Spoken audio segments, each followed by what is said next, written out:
King.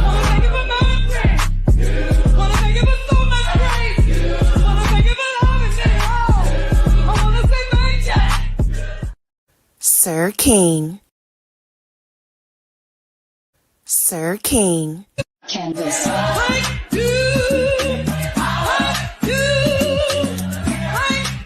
Sir King.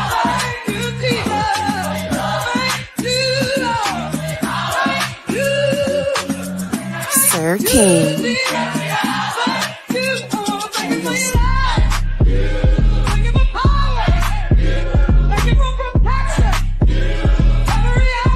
Sir King.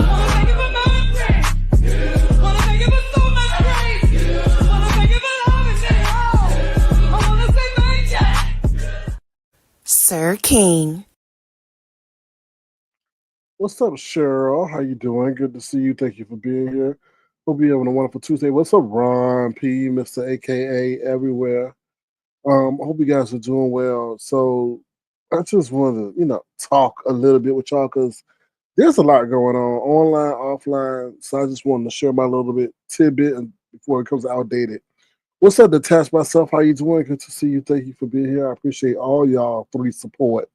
So I appreciate that. So let's get into it real quick. Real world news. I mean, y'all, I just feel like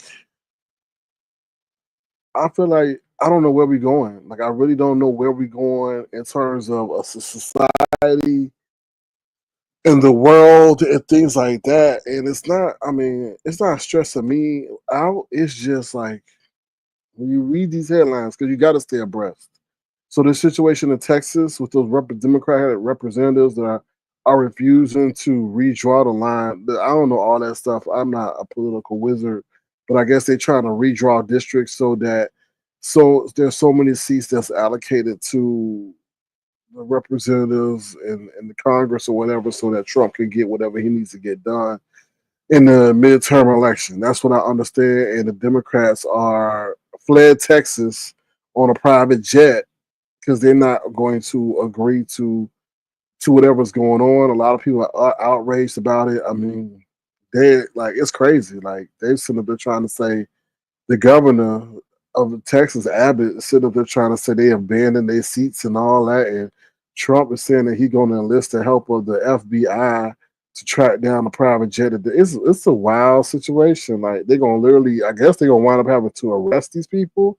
I don't know. I mean, this is some unheard of stuff where they like redrawing district lines or whatever.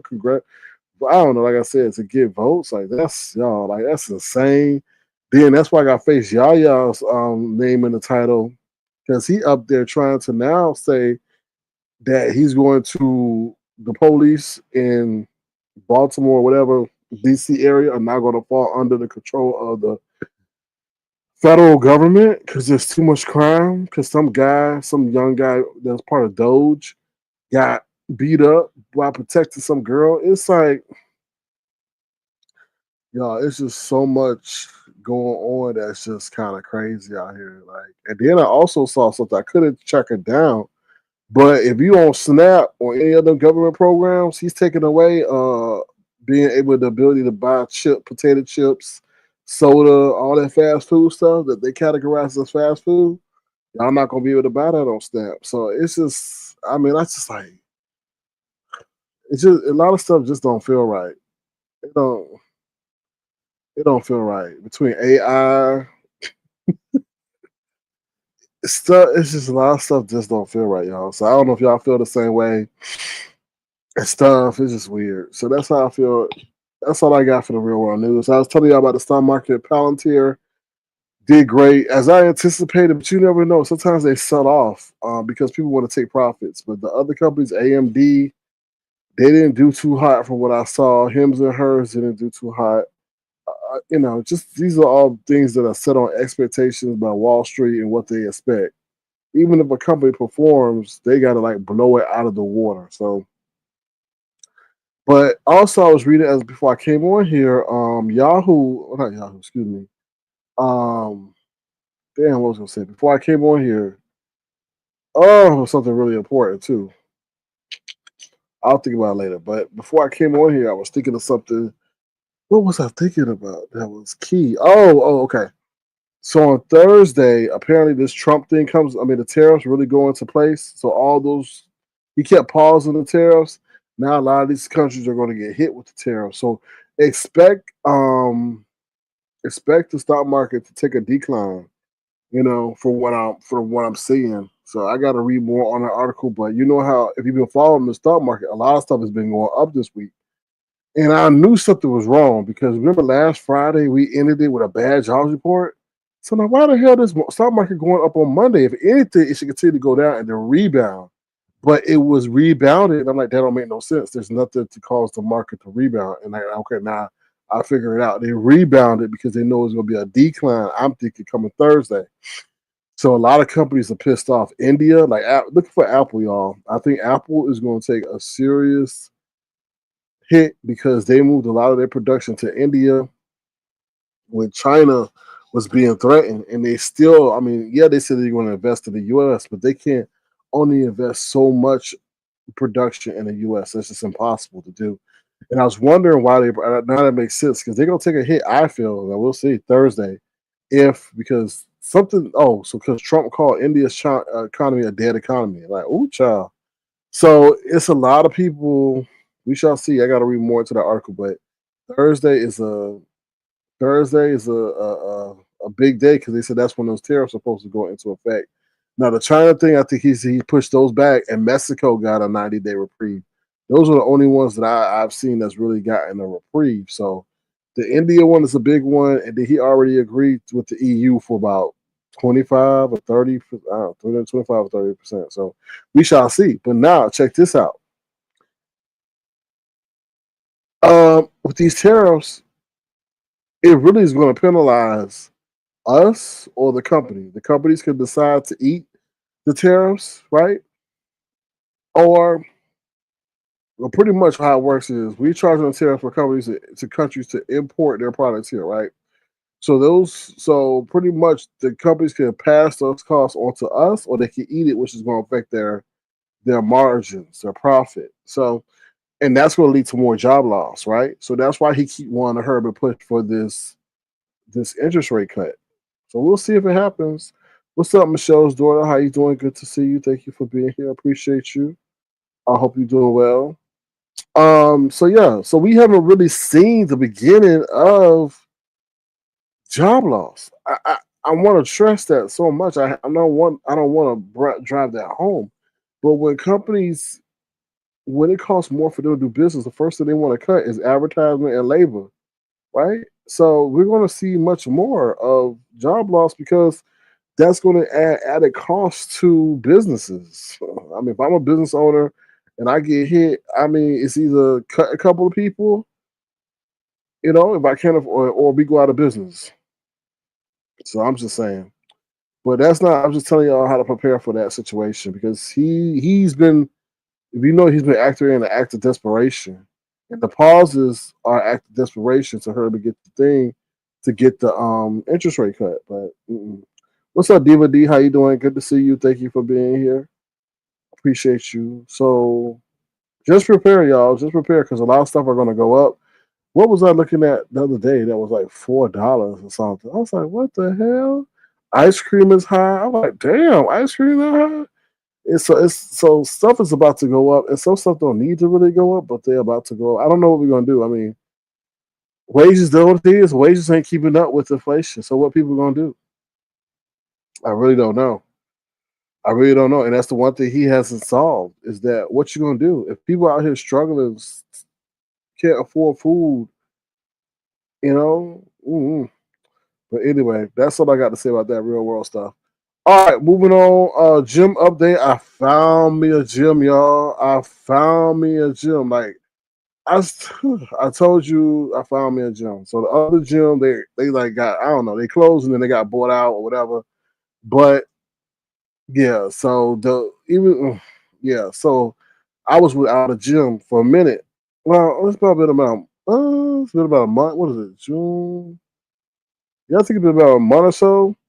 So I'm real picky about where I go work out. Like it's got to be enough equipment. It got to be the clientele's got to be right. the people got to be cool, security, all that stuff. It's just like I just can't. Because sometimes I've been in gyms, right? People want to hog up two or three machines. I mean, one gym dude was not using the machine. He like, I'm not, and he was using. I'm not done with my set or his cycle or whatever. I was like, what? I just said, ugh, ugh, and I was just like, so yeah. So and it was kind of getting to me a little bit because it was stressing me out because I could feel a change in my body. Like my body's used to working out. So I found a gym. I'm really cool with it. We'll see how long. Like, if you think sometimes a gym is great, but then other times it's. But it got modern equipment. The parking is cool. The people seem to be cool. It's got hours that I could work with because sometimes I like to work out late at night or early in the morning. So that's not an issue. And it's within my travel pattern. So I'm really excited about that. So I'll keep y'all. I'm looking forward to um, you know, increasing my physical physique. That's what I would say. Because we know Lemon over there not doing that. What the fuck was that? Ooh, child, y'all seen the picture? Lemon is blowing up. He look like a black potato head, black Mr. Potato Head with a mustache. I was like, nigga, what? Anyway, move right on. Move right on. I was like, what in the world? Yeah, so the gym thing is, I'm really looking forward to that. We'll see how that goes. Physical health is key. It's good for the mind, the body, and soul. So yeah, so that's what I gotta say about that. All right, anything else in real world situation? Nah. That's not. No, that's about it. Yeah, that's about it. Okay, so let's move on to the news that you absolutely cannot use. Audio and lemon. Now, with audio, y'all, if y'all been watching, I really have not said anything on audio because I just don't like to pile on people. But I think it's time I need to say something. I think first of all, he didn't know what he got himself into. Now, I was, I'm aware. I don't follow, but I was aware that he was first cool with Lemon. I felt Lemon thought that in audio thought that they could each benefit from each other's uh entanglement, right? Because really it seemed like Lemon wanted to embrace him and audio was cool. That's why he went so hard for Lemon, right? Then they fell out. They fell out, I guess, maybe because it was maybe 88 involved in that shit. And I think there may have been involved in that because Lemon gets jealous, if you ever notice. Even if he's not interested in the person, Lemon does get jealous depending on the time and the rapport he spent with that person. I felt there was a little bit of that there. So they fell out, da da da da da da, because I felt like Lemon was going to use audio as part of his show. His little sidekick or whatever there as an extra body, like let's just say like the female Lolo, right? But the thing is, audio, the way I've seen things just work itself out, is that he didn't know. What's up, Castro Cannon? How you doing? Good to see you. Thank you for being here. He didn't know. He really did not know the internet. You know what I'm saying? Like I felt like he did not know the internet. Like you can say, "Oh, I'm very aware of the internet and YouTube." Yeah, that's one part of being like watching YouTube videos and people making videos, but being part of the content makers. And once you enter that arena and how you could get put on a platter, he wasn't keen to that. He was because you go from how he went to defending 88 and all that and the connections with the people behind us. You weren't very astute when it gets to a situation like YouTube, because it can happen on anywhere. It can happen on Twitch, it can happen on whatever. But it seemed like you were very a novice as to how people play with you, right? It's different from, oh yeah, I'm DMing this girl, I'm DMing this guy, we DMing blah blah blah blah blah. But when it into a social media arena like YouTube, and there's so many people involved that you don't even know. And then you not really of the mindset that these people have known each other longer than they even know you. And they, even if they've fallen out, they have a connection and a loyalty to each other more than you would ever have because you have not even been around that long. But then you think that you do the hot popping shit, so everything's cool in your world, but you not knowing that people are setting you up or playing on your name and all that. It's just like, what's up, Tay Bay? Forever, how you doing? Good to see you. Thank you for being here. You're not aware of that, and it was just like you didn't take time to examine the field and the arena and the country and the landscape that you just entered into. You was just happy to have people say your name for wherever what you came, and you fell into a trap, right? You got people got your phone number, your real phone number. ODS was like, look, he's like, ODS was like, huh? I was just part of ODS line. He was saying, how I'm here so old, and this dude's so young, and he don't know how to play on the internet. And pretty much what ODS was saying was, how the hell you give out your real number? Like, you don't do that stuff that like where everybody in your family could be identified just off of that one number. Like that's just crazy to me. And that's what I'm saying. Like you just a little like an internet baby because you don't know what you're doing. Like, yeah. So yeah. What's up, Black Pearl? How you doing? Good to see you. Thank you for being here. Appreciate you. What's up, DKL from the Skybox? How you doing? You've been everywhere. Hope you're doing well. You need to talk to Brian. Brian needs your counsel because, ooh, child, I don't know what he got on over there, but anyway. Well, I hope you're doing well. Interesting enough, DKL. Did you see that situation with the what they call them? What's the name they got for not transsexuals, but they are transsexuals. Over there on Jeopardy. Child, Jeopardy is no. Sorry, Family Feud, the one that Steve Harvey hosts. They are mad. The people are mad because I guess they were up there. I guess what's her name, Laverne Cox and T.S. Madison and some other is it transsexuals? I guess yeah. Were up there and everybody was up in an uproar because they made some inappropriate jokes about having some testicles and free balling. You should check out the article. It was very interesting. Oh, you saw it? Okay, yeah. So it was very interesting how people are calling for a boycott of that because of that.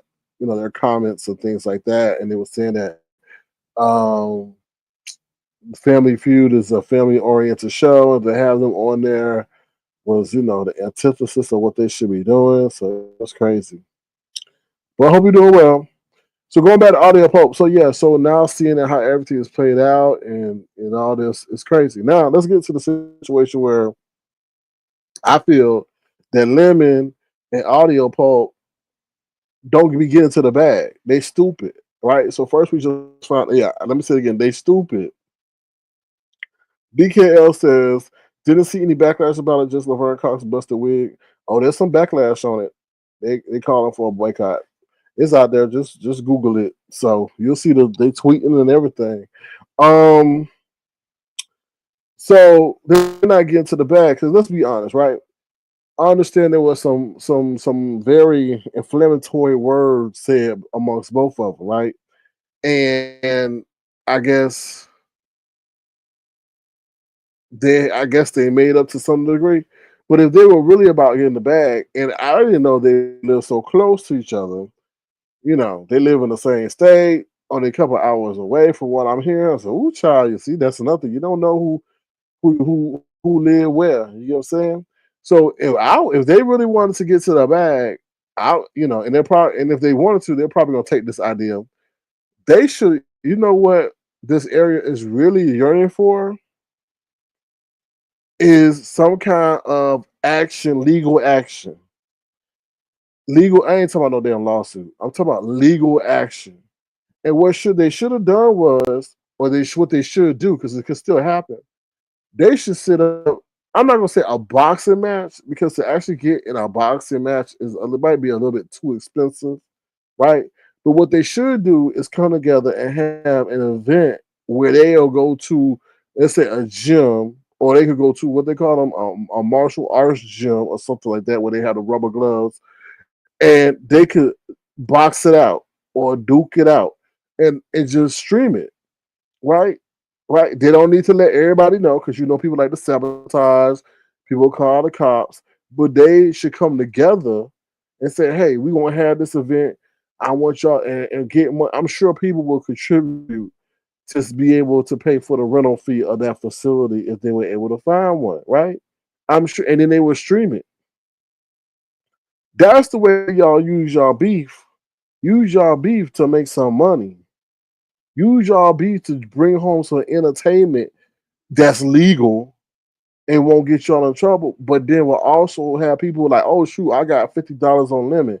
I got $100 on audio poke. Do something like that that would really, I guess you could say, bring attention to this area. Besides, what y'all doing is you don't think it's well.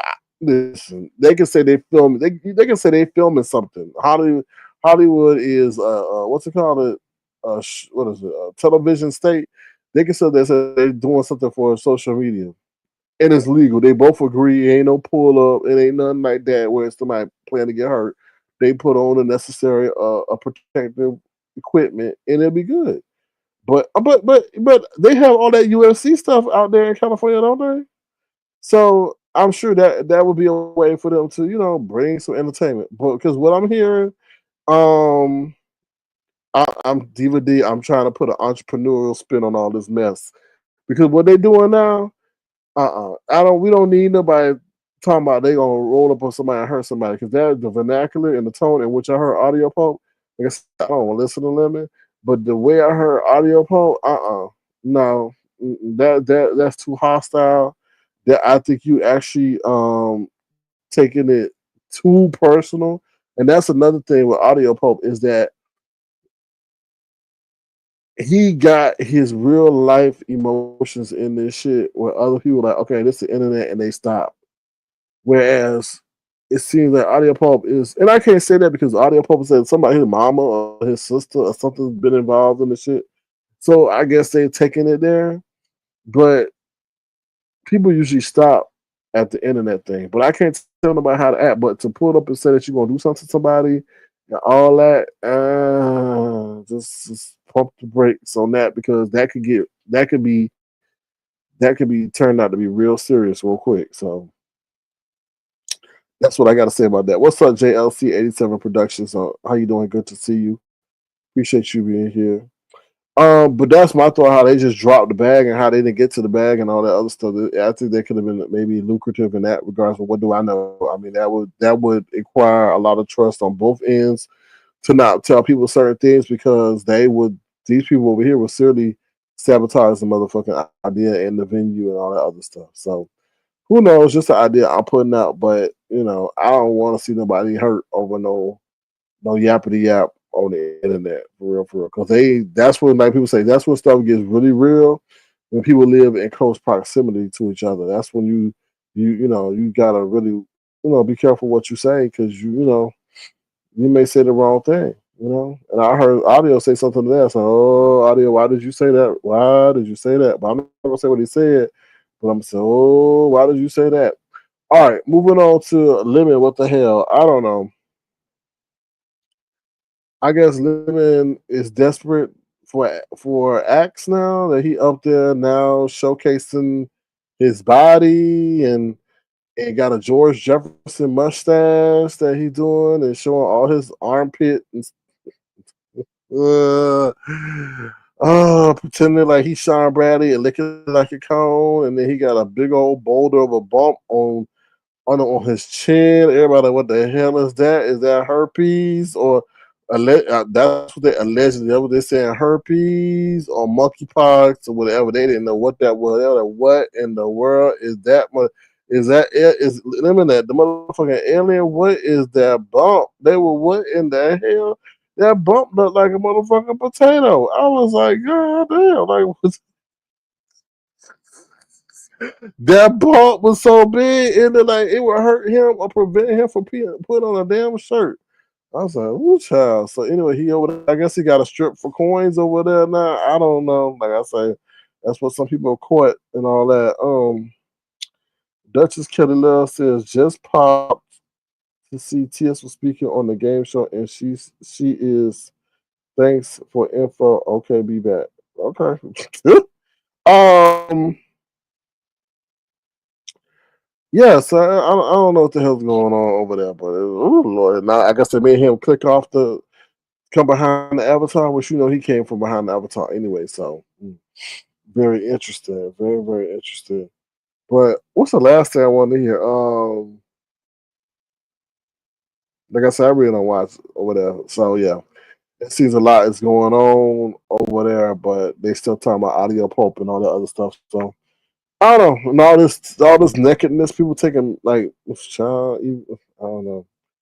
I just feel something not good is going to happen. Something not good is going to happen. I don't know in what capacity. I just don't. I just get an eerie feeling when you sit up here and do these desperation acts for attention. Now, I heard something about they saying the boy run the play about the police and all that other stuff. I wouldn't be surprised. It wouldn't put it past me. But when you start doing that, be careful. Be careful because that's putting thoughts in people's heads and stuff like that. So that's what I got to say. Now, last thing I want to talk about is Jay Wilson and Tommy. I'm starting to think that like Tommy was back over there today, and I'm starting to think like, man, like yo, like is Tommy starting to see Jay Wilson as his father? Because he was with I like you, Jay Wilson, and I like the advice you share with me. And I'm like, don't you got your daddy that you can lean on? Don't you really got your like? It was just weird. It was just like the weirdest thing. And the crazy part about it is that you can see that Jay Wilson getting ready to go to a meeting, and you can hear all the people. Jay Wilson, ain't you learn anything?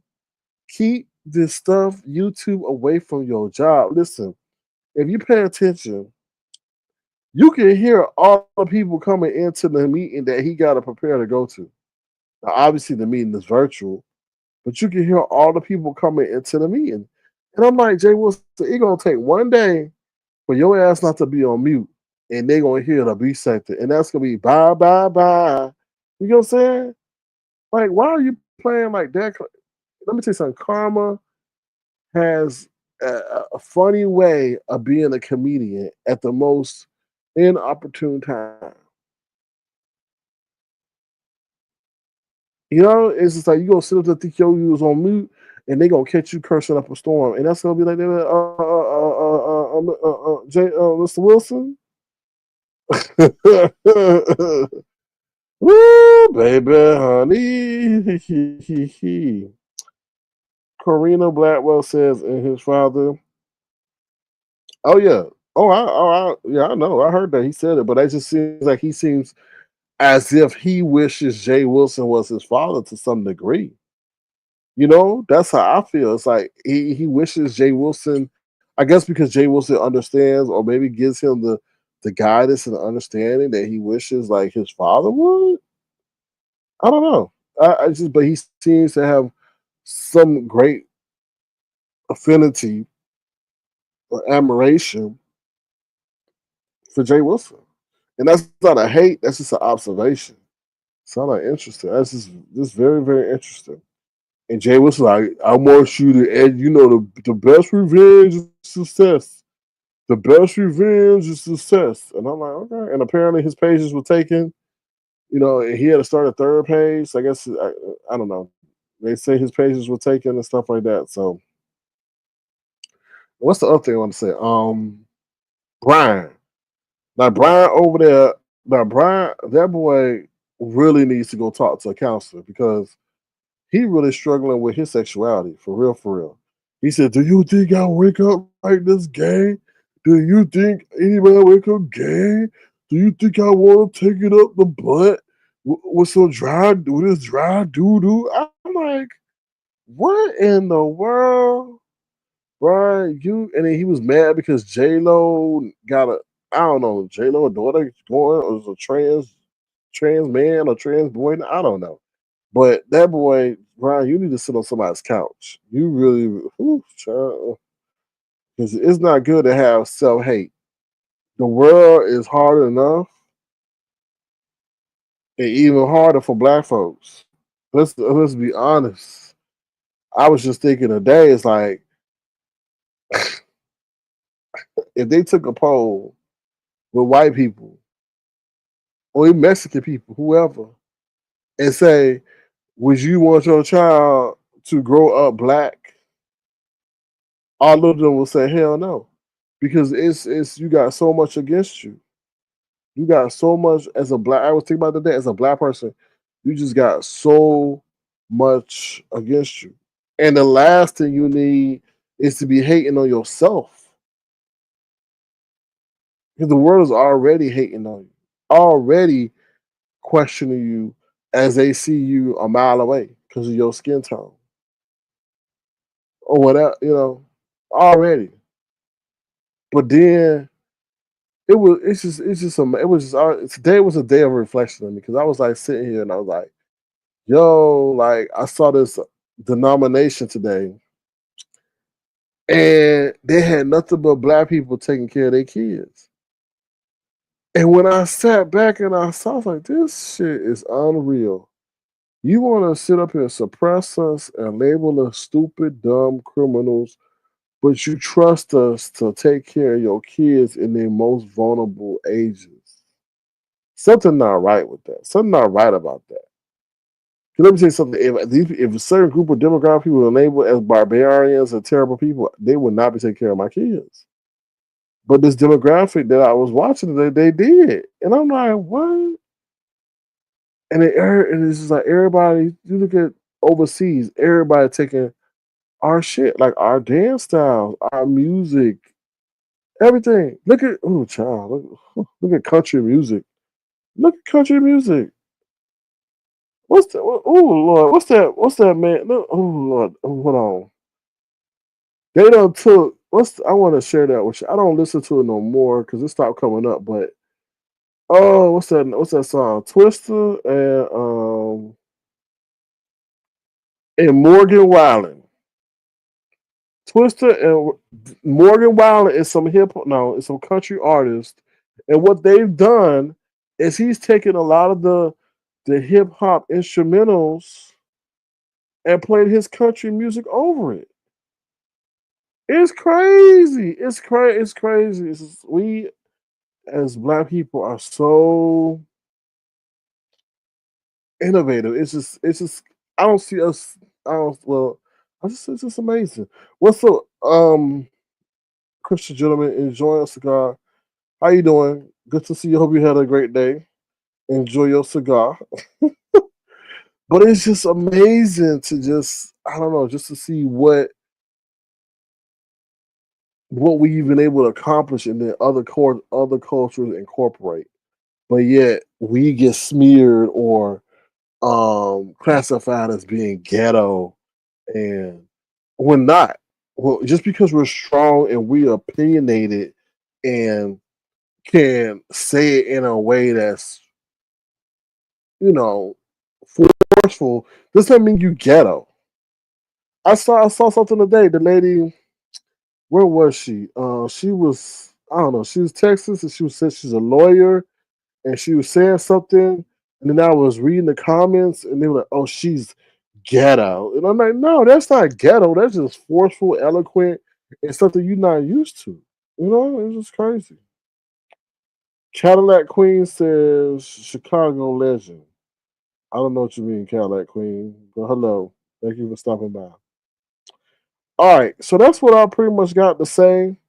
It ain't too much else going on, to be honest. Christian gentleman says a cigar, a scotch, and a nation. I guess the perfect trifecta. But that's all that's going on pretty much. I mean, like there's not too much else going on. Rico, that whole Rico situation has died down. Yeah, and that's pretty much it. Um, yeah. I'll drop my link in case anybody got anything they want to say. Other than that, I will get going. Um, yeah, but I just want to say, y'all be thankful that what y'all got because things are about to change.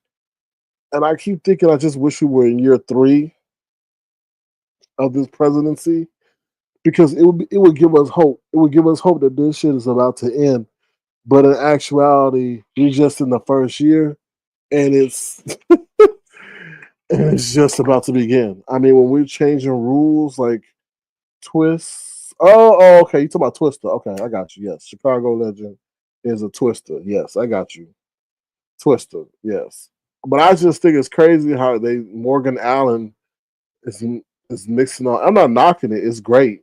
It's great that they're able to incorporate country into the hip hop beats, and it's great for those artists to get paid off of that. I'm sure they, when they go to these reward shows and stuff like that, But going back to what I was saying about it's just crazy how we're just gonna start stuff and we changing rules, and you got to really think about what the ultimate game plan and all this stuff, and the economy. And like I'm saying, these tariffs have been pushed back and pushed back, but when they really hit, what's going to happen? I mean, a lot of people get I don't know. I mean, it's going to be insane. It's going to be really insane. What's up, Spiller Girl TV? How you doing? I know you like when I play this, so I'm gonna play this for you. This is Spillet Girl right here, y'all. That's why I keep telling y'all to stay fit so y'all can do this at age. I ain't gonna say your age. I don't know your age, but when you get older.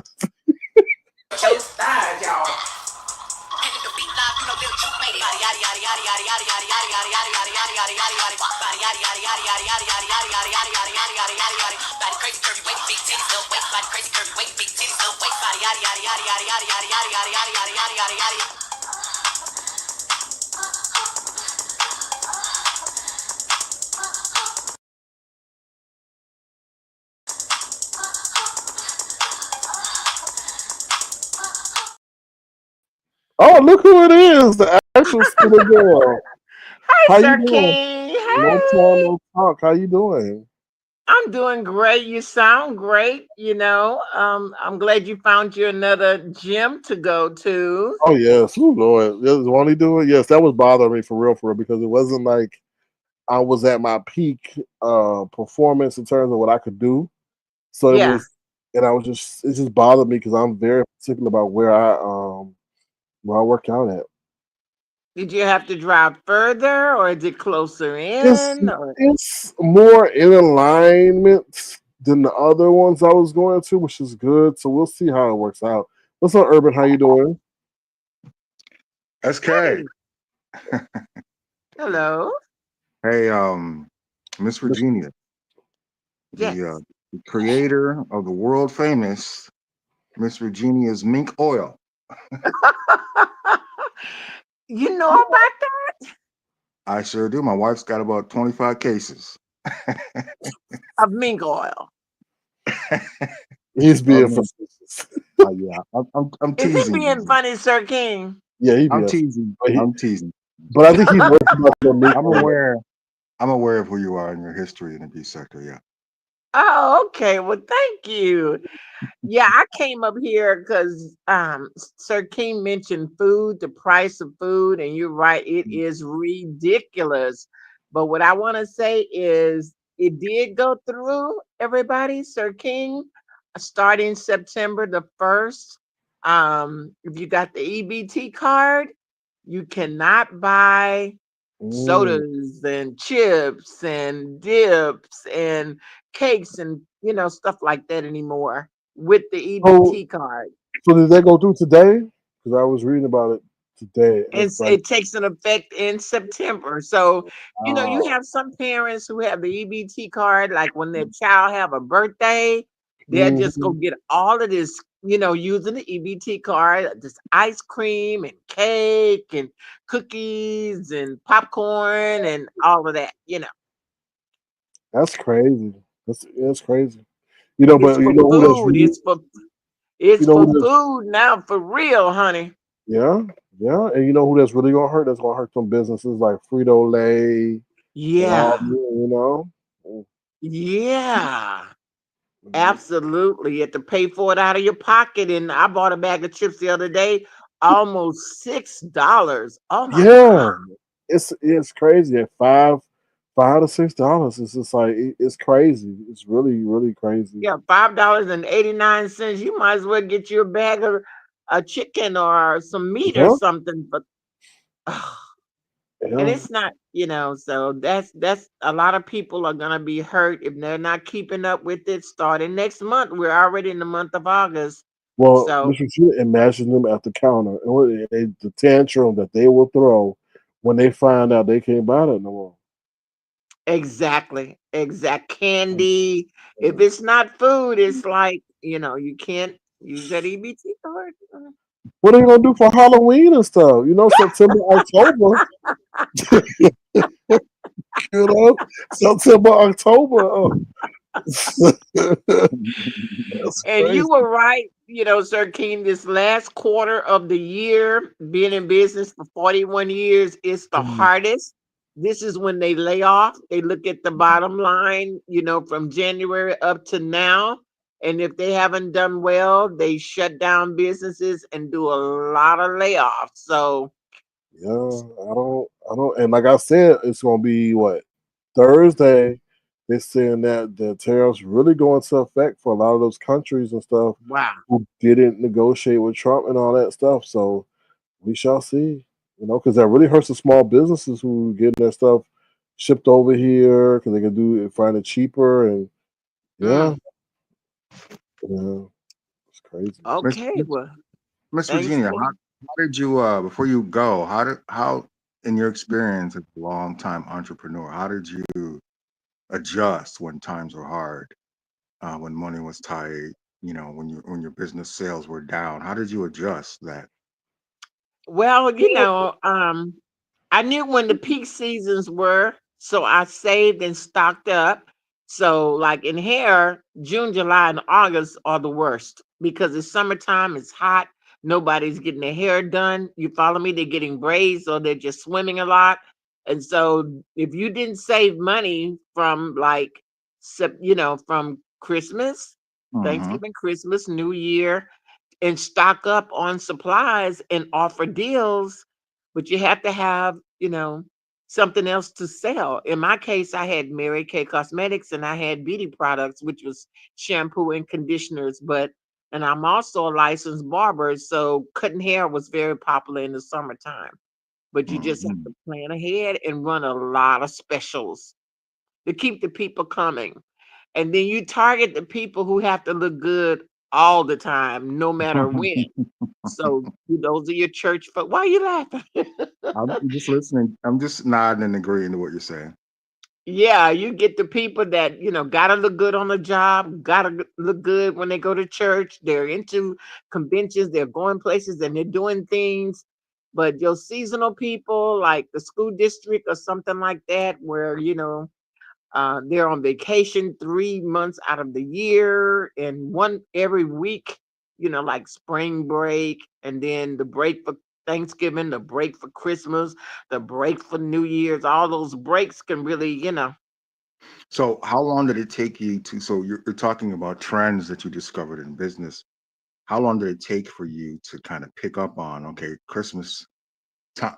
Christmas, the holidays, specifically Christmas, is where a lot of businesses make anywhere between 70% to well, eighty when I was percent in of beauty their school, money. I was able to see how it operate because in beauty school, a lot of people came there because it was cheaper to get their hair done. So I was able to see the up and the down, the peaks and ins and the outs. So when You I say, finished, did you notice that from year one, or how long did it take for you to pick up on these business trends? well, it only took me 9 months to get my license. So that was, almost a year when I was able to see, how the business was up and down. Plus, I had a very good instructor who had several salons and she Mm. retired to teach and she was able to teach us, the peak seasons. Every job has its peak season. You just have to make adjustments for it. So. Right. You're saying during the holiday times, you knew to reserve as much as that as you could for the down season. Exactly. See, back to school is going to be a lot of hair cutting, and it's going to pick up, for back to school, and then all of the holidays that are coming. People got places to go and things to do, and so it's going to be the next 4 months is very, very busy. And when you make that money, you got to save it because right after Christmas, then people have just went into debt buying Christmas presents. So it's very, very slow until um, Valentine's Day. Okay. So your advice to new business owners, new entrepreneurs, someone who has in Sir King's audience that has a motivation to jump into entrepreneurship, what would be your top advice? Give me three of your top picks for how to move as a brand new entrepreneur. You mean as far as, staying in business, run a lot of Mhm. specials, a lot advertise, a lot, and save a lot. You have to catch deals too, like on products and services. Yeah. But the main thing is to advertise a lot, offer a lot of deals. Of course, you're gonna, and just manage your money. If you're So, Mr. leasing a Junior, chair, like so what do you think about AI? Do you think AI is already taking a lot of jobs. Ugh, wow. It's like wow, but you just have to look at what they can't do right now. There are some things that AI just really cannot take over, so? but Do you think Which AI one? will come Me into too here. Not and yet, not until robot. all right? Will We you can't think it's I'm gonna even be all a hairdresser? Do you think when it'll I be, go to the VA, I'm a veteran. When I go to the VA, I see those robots taking medicine to the pharmacy. I see the Mhm. robots, in the maintenance area, actually buffing floors and cleaning up. I Yep. I see in restaurants now they got robots that's actually bringing food. You order at the table on the computer, and here comes a robot bringing the food. And wow, it's a lot. so? Can you Let me see ask AI you. doing a wig or a wig installation or doing black hair? Can you see an AI robot doing that? Well, right now, like Sir King was talking about the tariffs on stuff, we got these lashes, and it was just hard to get now, and weeded hair and braided hair and just everything. The nails, the whole 9 yards is hard to get, and what's here is outrageous. So a lot of women that are into lashes and hair and nails, they are cutting back and going more natural, the ones that can as possible. And my specialty was curly perms, which y'all call Jerry curls. A lot of those companies have just gone out of business. So can Mm. you imagine? That's a whole new group of people who can't get those kinds of services anymore. So, Mr. Junior, you're futuristic. So, do you think there'll be a AI? AI revolt. So, if you were working at a restaurant and you see this robot now taking your order, taking orders and stuff, you think enough if that happens to enough people, there'll be an AI revolt, so they'll start kicking that robot, throwing it in front of a truck and stuff, because that's something that took bread off their table. True, true. I think people need to eat more at home and cook from home as a whole lot. But people Mhm. just want to spend anyway. They want service. They want to be able to at least on Sunday go somewhere and spend, $20 for a burger, which is ridiculous. Mhm. But Do yeah, you some see people do you see a day when a robot could actually do braids on human hair? um probably not that, but a portion of the service, just say like a hairstylist just need an assistant, and that might be I don't know, a robot or piece of equipment that can take care of it, so she won't need to hire somebody who always late, who always got an excuse for, you know what I mean. Hmm. It seems like Yeah, that your line of business is probably technology proof. Uh, some people just not going to be doing the robot on their hair now. They just not going to do it. That's true. That's true. So it's preference, but it is taking a lot of the jobs, the administration jobs. I think I saw a couple of cabs and a couple of trucks that are already, programmed to, take the place of some drivers already. So would you Yeah. get in a cab with no driver? I mean, I wouldn't. I'm not. you ready I for it. prefer like, just like when I go to the grocery store. My wife the same way. We avoid the automated lines, and we go. We just want Exactly. to talk and interact with the tellers. We Yeah. toe the line when it comes to that. But yeah, I'm not jumping into an When you robotic go car. to some of these self-service stores where you have to bring your own bag and then, scan your own groceries, they have someone standing there to help you if you really don't, know how to Hmm. do it. So, but some people are so good at it, they bring their own bag, they scan their own groceries, they just go through it. But people who can't see well or just don't, they're not computer literate, you know what I mean? They rather have a cashier. Hmm. Hmm. What's up, Nessa? Yeah, it's crazy times we living in. Yeah, I think people eventually would just get used to it. It's gradual. You just kind of get used to some of the services, but AI is really taking over. Quite, they're having less and less cashiers in your Walmarts now. Hmm. People just have to, self-service, self-service, you know, People just Yeah. have to learn when they told everybody that, we're gonna go paperless and you're gonna have to get direct deposit. There's no way around it. People were upset.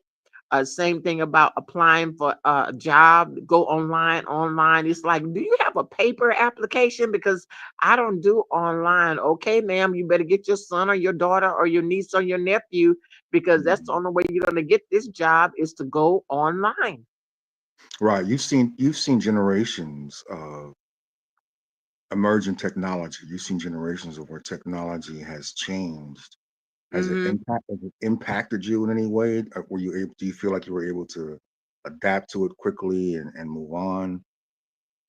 As a senior citizen, I started like, 20 years ago trying to learn how to do this stuff. You know what I mean? A lot of people just do not want to do it. They just, in their mental, they just do not want to do it.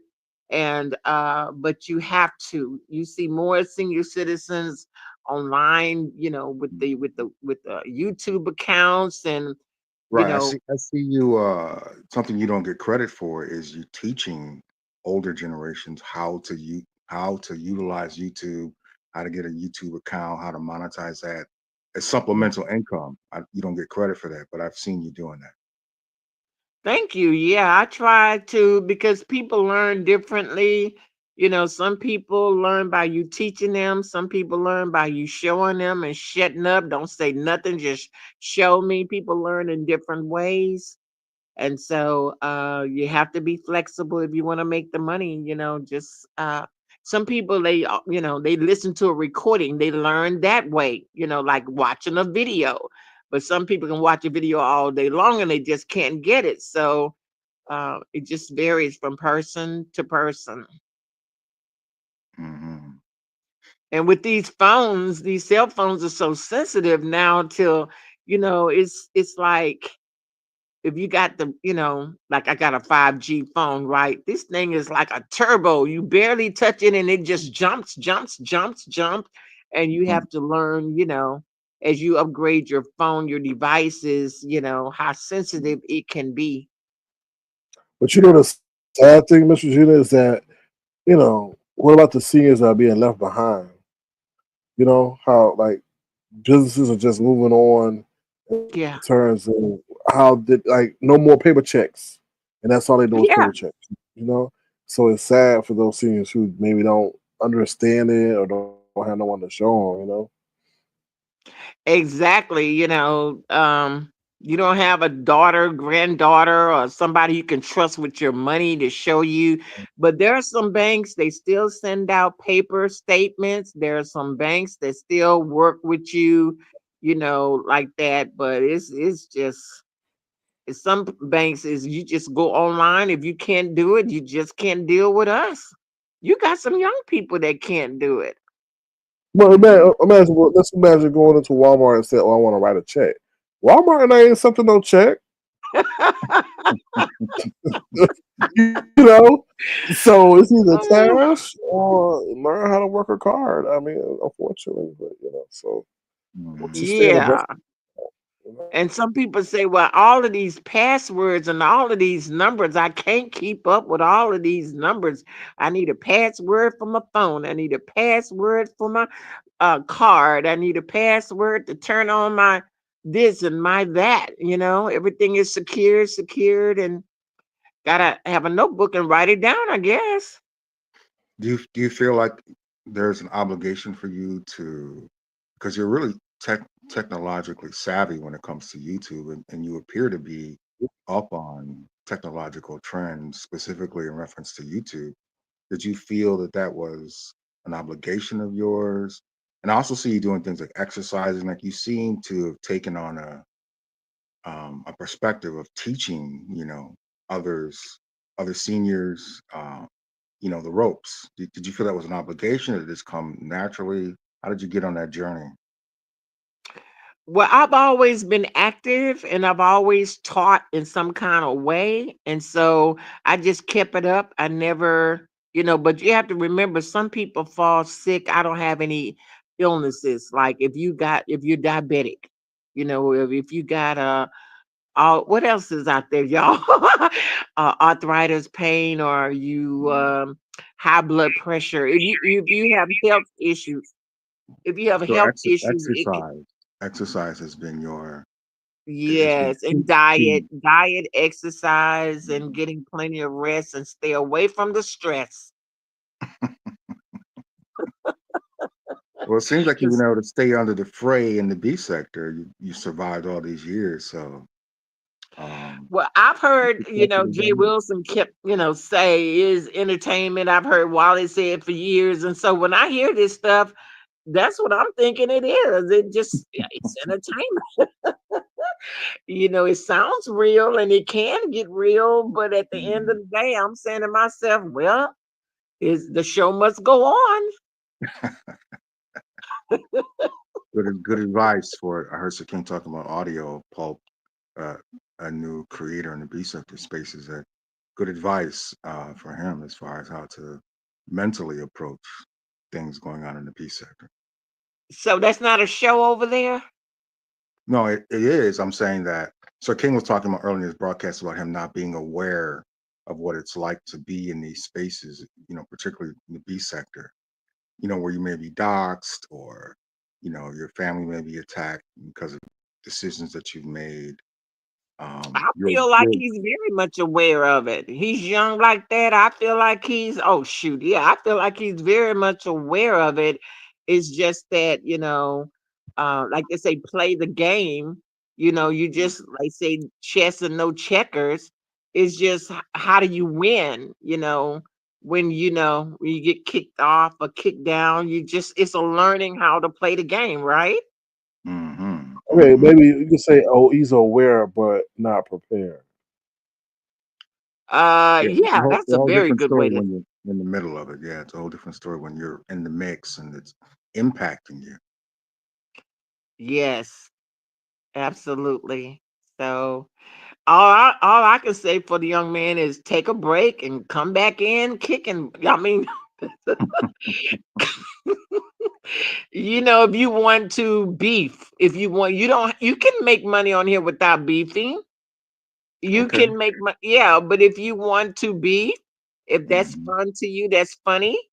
You know what I mean? And if it's one of those kind of things, then stay in that area. But you can make money without all that. The way he can sing, as creative as he is, oh shoot. Mm-mm. There you go. There you go. It's about where you put your energies, where you put your energy at. Right. It may not be as much money as people brag about they're making, but who's making a lot of money on here anyhow? One thing about YouTube, they are really hammering down on, their which has been there all along. Their community guidelines. They're just Hmm. really enforcing it now. Next month is Vid Summit for YouTube, and you notice all of the changes on YouTube. They're getting ready for their big summit. They got advertisers getting ready to spend money these next 4 months. And so they need room on this platform, and they're just getting rid of purging. They're getting rid of all of the dead accounts people have and haven't used them in 2 years. And they're getting rid of all of the people that also TikTok goes into effect next month. I think someone bought them out, right, Sir King? Well, they've been having bids, but I guess that's going. Yeah, I think it's September 1st. Was that when that was supposed to end? Uh-huh. Something like that. Yeah. Yeah, Yeah. So you have but a lot of TikTok was definitely people. going away. So Yeah, they're gonna unless those it's TikTok. some, Yeah, they got a lot going on. They got the summit next month. They got TikTok making some moves, and they're making some moves. So they can afford to get rid of a lot of people that's been cussing all this time and bullying all this time and harassing all this time. And yeah, they can Hmm. get rid of them and make them start anew. One thing about it, you can always start a new channel. Hmm. All right, preach to the hmm youth. Preach to the youth. you ain't been terminated. Well, we know some people have bypassed that Get you little. another phone and get you another device and start all over again. Yeah, yeah. For the time being, that's definitely an option. It might As take you a year or two, but you can start over. hmm. It's not the end of the world. Yep, yep. That's definitely an option now, but I think that as YouTube continues to grow, to kind of weed Mhm. out Yeah. kind of weed out the negativity. Oh, and Um, they did an update on the children. Now they're getting ready to. You can have an account at 13 legally, 13 to 17.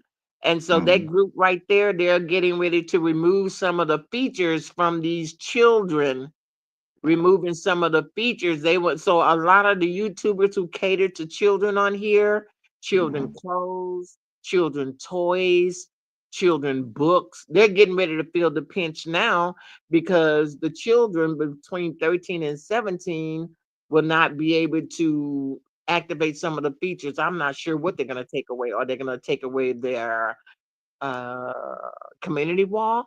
Are they going to Mhm. take away their ability to go live? I mean, what will they be able to do? That group right there. But a lot of the YouTubers who make money from children, yep, Yeah, good point. As YouTube moves forward, YouTube makes most of its money from advertising. yes, So, and they're collecting a lot of data. So, the key about that is as they're collecting data and implementing AI, it's a learning process, and they're using yes. AI to manage. This YouTube is global. Billions of content creators. So they're using AI, to supplement, how they manage. Well, you Uh, know that AI is making a lot of mistakes, a lot of mistakes. That's why they're asking you to appeal it and look into it. But mhm, yeah, it still have some adjusting to do. But the AI is deleting and getting rid of and demonetizing channels that shouldn't be. mhm, So I mean, it's happening to the people with 600,000, 700,000 subscribers down to the little man. So mhm. everyone is feeling the effects of this AI here. AI Bingo. art, Yeah, AI music. Hmm? and that's the issue with the AI is that yeah, it can interpret instructions on its own. Yeah, So it ain't gonna do what you necessarily think it's gonna do. So exactly. mm, keep playing games. Keep playing games. I'm just saying. I honestly feel like y'all they playing with stuff that they don't need to play with. Like you know what I mean? Like they. Told you Megan. Keep going to Yeah, Megan every time. yeah. But Megan, I think do the it. point is that you can't be. Well, I mean, if you're in these spaces and your goal is to be a continuous content creator, Hmm. in these spaces, YouTube would categorize it, as really a non-content, and e- I mean, eventually, Sir King is keeping it simple. Jay Wilson is keeping it simple. It's the young people that Oh, want that want the that look of the, what I mean, that intro look, that outro look, the music, all of that special effects that StreamYard is messing up so bad. They're offering 40% off. I'm just saying, because I can't wow. even. On the front page, I need to go check them out. Cause child, it's really on there for $50. Maybe because I had it before, I let it go last year, but now in my inbox, they've been begging for a month on that 40% off, to get, because they're losing a lot of customers. That's what. So I don't mean to cut you off, but that's what I was told. That's what I said, Mr. Genie. I said, what are they doing raising the price when they did? I said, of anything, you should know that the artist field is not the most well paying field, first of all, for Uh-huh. these people. Then on top of that, you enter into the economic climate that we in. There ain't nobody gonna sit up there and you think that you're making all these enhancements that people are going to go for that. And I said they're gonna lose people because people just gonna be like, no, I can't afford that, whatever. Yeah. So yeah. yeah, I yeah. mean, if you're making money on YouTube, what's $45? You know what I mean? That's a little, I mean, Mhm. if you're making money, but if you're not, if you're struggling, you're trying to build, a podcast or whatever it can be quite the investment, and then people are complaining about, oh man, it's acting up, it's doing this and it's doing that. Ever since StreamYard sold to whoever, it's been a mess. You Mhm. notice that, Sir King? So they Mhm. sold. Okay, I can. Yeah, they Okay. sold this is not the original owners to StreamYard. They sold to somebody and it's been downhill ever since. That's just like Mhm. the Cash App when that CEO got, unalive, the Mhm. partners he had, Cash App was a mess for a long time until they Mhm. got, on point. So, you know, Let me ask you. Let me ask you this, Mr. Gina. What you think about Jay Wilson's prolific cursing that prolific cursing that he's been doing? I mean, because you watched it for a minute, I'm like, what do you think has galvanized the change and all that? I'm like, it's just because he curses like a toddler. He don't know how to curse. Okay, curse like a little kid that just learned how to curse. So that's why it's so weird to me. I just feel like somebody hit him up in his inbox. Was it Miss Virginia? Says, "Oh, I think you can take it to the next level and start cursing." But I don't know. I just find it weird.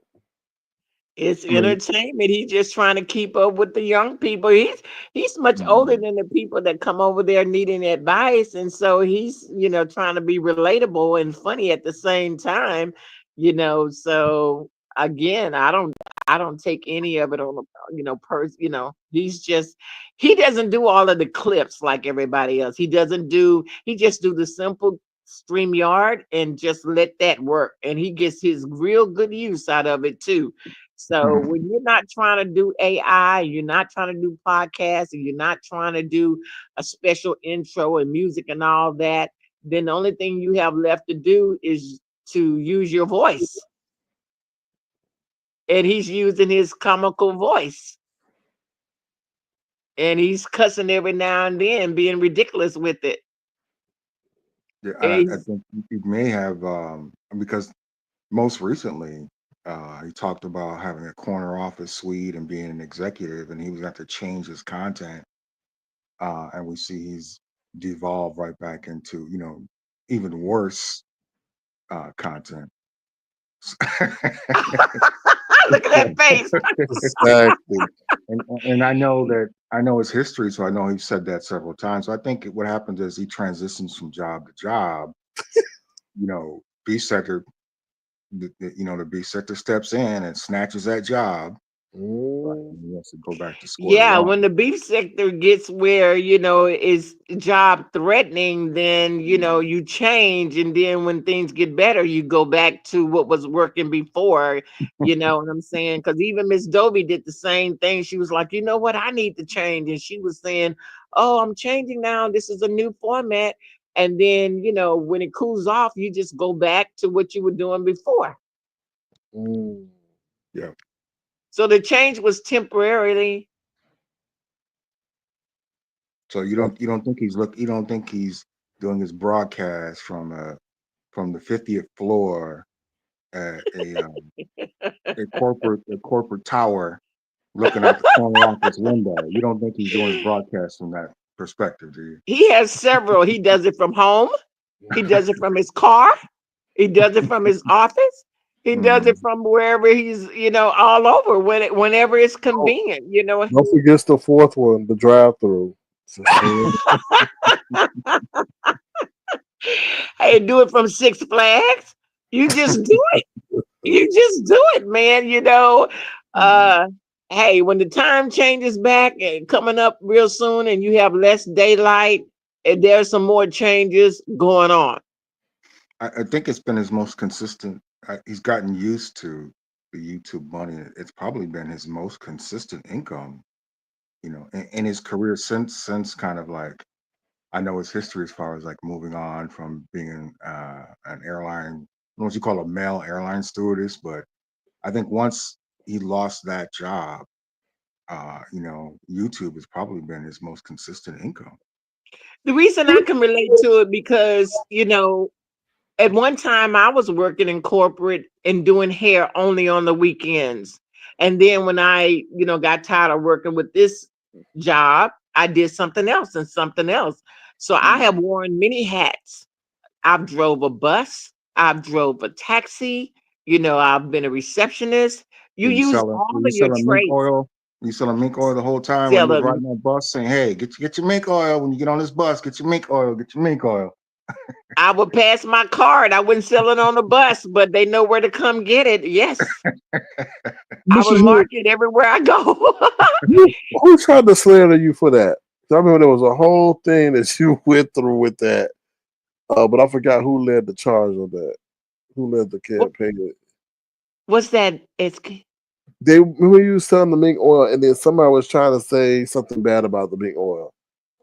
I forgot who that content creator was. They were saying it was Hmm. making the hair fall out, Miss Virginia. They were saying the mink oil was making the hair fall out. Yeah. Oh, really? I missed it. Yes, there was a whole thing they was saying. Really? The Yes. only person I remember saying something bad about my mink oil was Phi Babe. Okay, Now, maybe that was it. yeah, but I didn't know it was. I had no idea. I had no. I Yes, sold so much of it and still selling it till they you can said somebody almost. bought it. They said somebody bought it. It caused the hair to fall out. But Oh wow. yeah, so Oh okay. Well. I'm teasing you, Miss Virginia. But Oh I oh. think I think it I think it's interesting that your entrepreneurial spirit, like even though you were driving a bus, you were saying, "Hey, I got customers coming. These are customers coming on this bus. So yeah, let me slip you my business card. Get some of this mink oil." Yeah, that just like the bid summit. I was giving some tips. I said anybody that's gonna pay $995 for the ticket to go to Bid Summit this year, make sure you bring plenty of business cards with your picture on it and all of your channel links and pass Mm, them out to everybody. There will be advertisers there, people looking for sponsors. You follow me? Make it worth your while. Get their card and you give them your card. And how do you think Mr. Beast got to where he got a bunch of people and everybody is moving cards, flyers, advertisement on billboards, trucks, vans? That though, I mean, hey,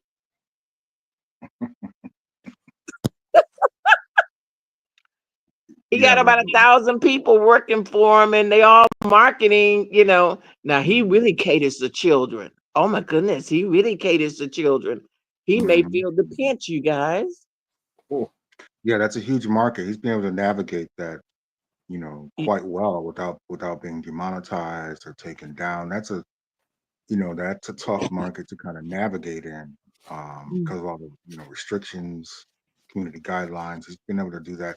But you were talking about how YouTube's changing their policies in regards to children, and I was saying how mhm. AI is a factor in there because they're using AI, to, for example, say, okay, you're too young to be watching this content. it will Exactly. block you from watching it. So that could definitely impact people that are doing broadcasts for children that aren't specifically labeled as children's content. Because he doesn't label his content as children's content, but he has a gigantic, you know, childhood audience. Oh, But definitely. I bet you they Yeah. will use facial recognition software to enforce Gaming. Sir King, you have a nice am I saying it correctly? PS whatever that is, PS5. them. The Yeah, PS5. and you have a lot of gamers on here. The gamers are just an overstrength of them on here, and um it's hey, they're gonna be upset when they get from 13 to 17. Who do you think is going viral on here? All of these children. These children are the ones that's going viral. They have nothing but time. They're so Mhm. smart. They can figure stuff out and around. And so, yeah, Yeah, bingo. Yeah, that's the new generation coming up. And TikTok has had a huge impact on, the childhood demographic for sure. So, uh, YouTube has been competing with TikTok for 5 years, and they never was able to catch up with them. The Asian um, people are so much more advanced. They're so much more advanced than we are. They want them out of here. You know what I mean? So mm, I guess it's found an American buyer, or what's the story? But Okay, so I think yeah, for that whole situation with TikTok, well, I mean that's why I really some of that's holding up the Chinese negotiations too. that's So mm, right. so yeah, I'm sure like they're trying, I'm sure that's a factor in that too. mhm, But like they were said, it took so long because they said without the algorithm, TikTok Yeah. is nothing, right?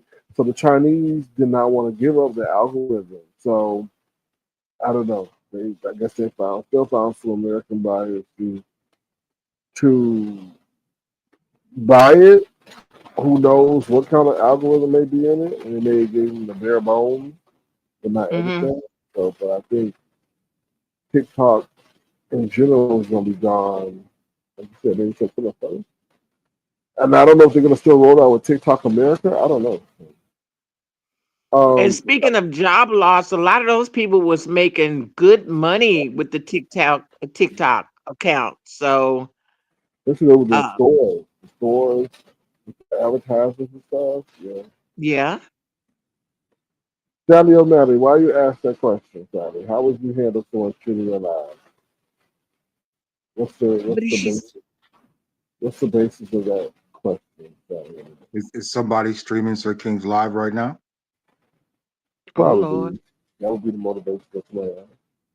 I would think. During the pandemic, Sir King, I remember mentioning this to you, but there was someone in the Philippines that was Hmm. putting your content behind a paid wall.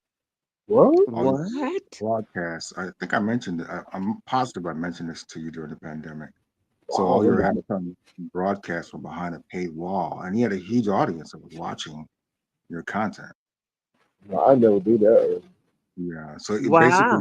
what he was doing was presenting himself. Basically, he had his own network in the Philippines, and your content was part of his network. Hmm. Mm, If you look at your demographics back then, you can go back to that. Look at people that were possibly maybe picked up or Googled your name, your channel name, and maybe figured out, that you were a YouTube content creator. But because he did it so well that you couldn't tell that it was coming from YouTube, you were Mm. part of his network. Wow. Interesting. Behind a paywall, child. Yeah. Especially That's during the interesting. pandemic, he made a lot of money off it. He made a lot of money off Damn. What Well, they call yeah, this? Worldwide, huh? Worldwide. so Tommy lost not one page, but two. Yeah. Lori got demonetized, and thousands of people got demonetized. And it says reuse content, reuse content, Mhm. reuse content. Yeah, they're And using AI. They're using AI to, to help them. This is a YouTube has billions of, content creators. So it's a huge yeah, task to manage all of this. So they're hmm implementing AI, into the fabric, of their business to help them manage all this stuff. And yeah, AI has been going along and popping people left and right. I wonder if that's right. because she was playing other people's stuff. You know, how people say, "Oh, go look at that. I give you permission," and then they see that it's correlates with something else that's already on another page. So I Yeah, don't know. TikTok, a lot of people just grab TikTok content and just bring it over to YouTube. So they'll go over to Mm, TikTok and steal content, steal from other content creators' pages on TikTok and just bring it over to YouTube as their own original content, or as, what do you call that? People that do, when you that's it. review, what do you Okay. call that sort of thing when you, Review reaction, or reaction. reaction, Gotcha. right? There's a lot of, content creators on YouTube that have hundreds of thousands of subscribers that are just going over TikTok and stealing content and, reacting to it. And There are what YouTube is different saying, versions of reused content. Like in my own case, I shared a lot of my videos onto Instagram, onto Twitter, onto Facebook. And YouTube is very jealous. They don't want you sharing your stuff on these other social, you know what I mean? mm, That's to them is reused content. mm, Mm, You follow me? So if you share your links and your videos on, these other platforms, it might take a while, but they will catch up with you and tell you that's reused content. And don't lose a channel like I did. Like I lost a couple of Instagram channels. In other mm, mm, words, I couldn't go over there and delete, you know what I mean? Delete those videos because I can't get into them. They were compromised. So that's another way how they consider that as you reuse content. So when you do StreamYard and you say, "Well, I'm streaming on here, I'm streaming on there," nope. You better mm. delete some of just do an individual StreamYard on each channel, but let it be different content. They're not gonna pay you. You're trying to get monetized in all these places, so nope. yeah, I mean, I think when it comes, so to be a content creator, you have to be a natural creator. You got to think in those types of spaces, and that's what YouTube wants to promote Yeah, is they a want you to be original. Yeah, they do. They want you to be as original as possible. But with you have a your lot of people originals, that are just looking for the dollar, and the quickest way to the dollar. And so if you find someone that's extremely popular on TikTok, or even on YouTube, there's people that entire I saw multiple Kevin Samuels channels yeah, that aren't Kevin Samuels that just reuse his content. But what happens is people are looking for the dollar, the fastest way to a buck, and YouTube's paying these people so yeah. far, but they're eliminating them, little by little. But you find someone who's very popular, you could just reuse their content and you can become popular as well. Let's talk about the music. These artists do not want you using their music unless they get paid for it. Oh, yeah, Okay? yeah, the music industry is not playing that. They got that locked down. And even if you get the license, I've known people to get licensed to use music and still get copyrights. You follow what I'm saying? So that Mhm, AI is messing up. People have license to use music, they're paying for it, and they're still getting penalized for it. So I say leave the music alone. Even if you do your own music, I don't know, there's a way you're supposed to register the music, and mhm. that's it. Yeah, I bought licenses to music and still got hit. See what So I'm Yeah, talking I about? think what happened with you, Sir King, was it's all about a hustle on social media, and mhm, people that are natural born hustlers. Maybe they were a hustler before they came on YouTube. They kind of Mhm. navigated that over to social media, but you can borrow someone's music and say that I produced it, I created it, sell it to Mhm. someone, mhm, not telling them that you stole the music from someone else. That's a Yeah. hustle. Well, the YouTube library, music library needs to be updated because when you type in there, uh, if you use some of the music that they claim that you could use, you still get hit. Mhm. 'Cause that was your Avatar Nation theme, right? The guy that you were No, I'm making. not talking about that one. I'm talking about some other stuff that I was just using, some beats, and I paid for the lease of the beats and all that, and Yeah, then still got like, oh, they want to, it wasn't a strike, it was a a claim. claim. So So how did you get around it? Did you just delete the video or you just left it there? I just stopped playing. I was like, whatever, you can have that, whatever. The revenue's already been made off of that. Whatever you get, whatever. I don't care. Yeah, the So, thing about but technology, because I saw a comment pop up where someone was talking about it depends on the coding. So that goes along with viruses, malware, and all that. Like, Mm-hmm. the thing about technology is there's always a way around you know the the, mhm, the the precedent of technology, and so people are always looking for a way to navigate around that. And by YouTube using AI, to manage that, where people constantly, that's part of cybersecurity, where people come up with ways to penetrate your systems, move around your guidelines. Um, But what gets me when a content creator puts up there, this is not my music. We know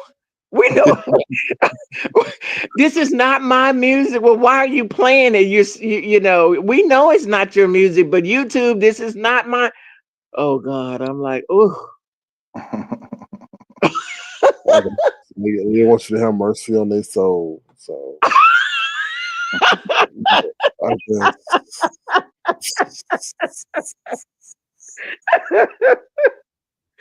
Oh, it's I'm about. Oh, playing this it is another anyway, one. YouTube, but it's not my music. This is what you get a lot of times during the holiday time, around Christmas and Halloween. This is what they'll Oh do. So shoot. they'll filter and put out and say, "Oh, this is copyright free music." You go and then you upload it, Yes. yeah, and they'll hit you anyway. That's right. That's right. Yes, yes, and yes. Especially yeah, there's around the holidays. They know you want to use that good music and they be lying. They be lying. Yeah. What's up, Ronnie Q? How you doing? What's up, Haitian Princess? Good to see you. Hope Ronnie all is Q. well. What's going on, Ronnie Q? You seem to learn your way around YouTube quite well, um, Miss Virginia. You're an impresario when it comes to She's navigating. an OG. She's a real OG. Well, I'm retired. It's been 7 years, so I have a lot more time than the average person. And I try to write down everything that I learn. And I watch a lot of videos, the ones that, old, up to date. So I just try to use it so I can teach and show. And that's how I make my money on here. I get the new Mhm, YouTubers that are coming over here that don't have time to watch videos, who don't have time to push their channels. They mhm, pay me to mhm. do it. People ask me all the time, man, you got so many channels. I, created channels so I can teach and learn the person, show them how. You think you've been able to make some headway when it comes to the senior community as far as starting a YouTube channel with supplemental income? Do you feel like you've made an impact or you're making an impact there? I don't have any grandchildren, but most seniors do. So that's where they get their expertise from their granddaughter or their daughter or like that. So they have someone teaching them. So I very seldom get a senior. It's always a young person that, Okay. just, yeah, like that. Someone that's a little bit slower, they're not as sharp, it takes them a Okay. little longer. So you've been able to make an impact with a lot of newbies, but as far as the senior community, you haven't had a lot of people that have jumped on I've the tech. had 3 singers, 2 of them were military, a man and a woman, and then Mhm, just a woman, mhm, and, the thing about military retirees, I'm not a retiree, I am military, is they can get stuck in their ways. Do you follow mhm. what I'm saying? They just stuck, and it's hard to penetrate their mind, and you have to say, "Listen." Just listen. Forget about you retired 21 years in the Navy, blah, blah, blah. This is YouTube and it's different. So And are you a depend when you say you're military, are you talking about because in the military, a wife is considered part. I'm military. So oh, in you the are. military, Okay. I am. So Thank you for, for your service. oh, you're welcome. You're welcome. So when it comes to the military community, your wife and your dependents are considered part of the military. So are you speaking from that perspective as you were a wife or a spouse? Were you actually in the service? Yes, at the age of 18, I went in the Army for 2 years. They don't have the 2-year entry level anymore, but back Mhm. then they did. And I just wanted to go in there, get the benefits, and get out. What was your MOS? General Electric, 62 Charlie, General Electric Construction. Oh, you were out there building homes and building barracks, military barracks, and There you go. Driving 10-ton trucks and earth augers and cement mixers and all right. heavy heavy duty. Okay. Yeah. All right, soldier. All right. Well, thanks for having me up. I hope I said something that can help everybody in some kind of way. And You these did. volcanoes and the earthquakes and storms and floods and fires. You notice that? Yeah, climate Yeah, it's change. on the last days. Mhm.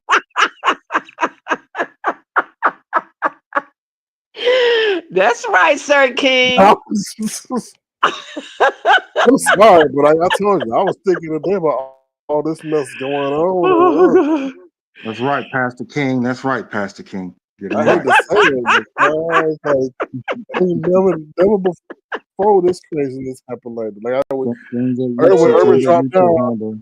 Things that when you could Urban handle dropped to down, I Pastor said I King. wish this was year 3. I said I wish this was year 3, but we still in year 1. So of the presidency, you know what I'm saying? So that's Mhm. insane. Yeah, When you Trump's only said in that earlier, I thought he's right. The man I mean, it's only been 8 months. And so, but Sir King, yeah. I thought they were working on an impeachment for him. Are they not?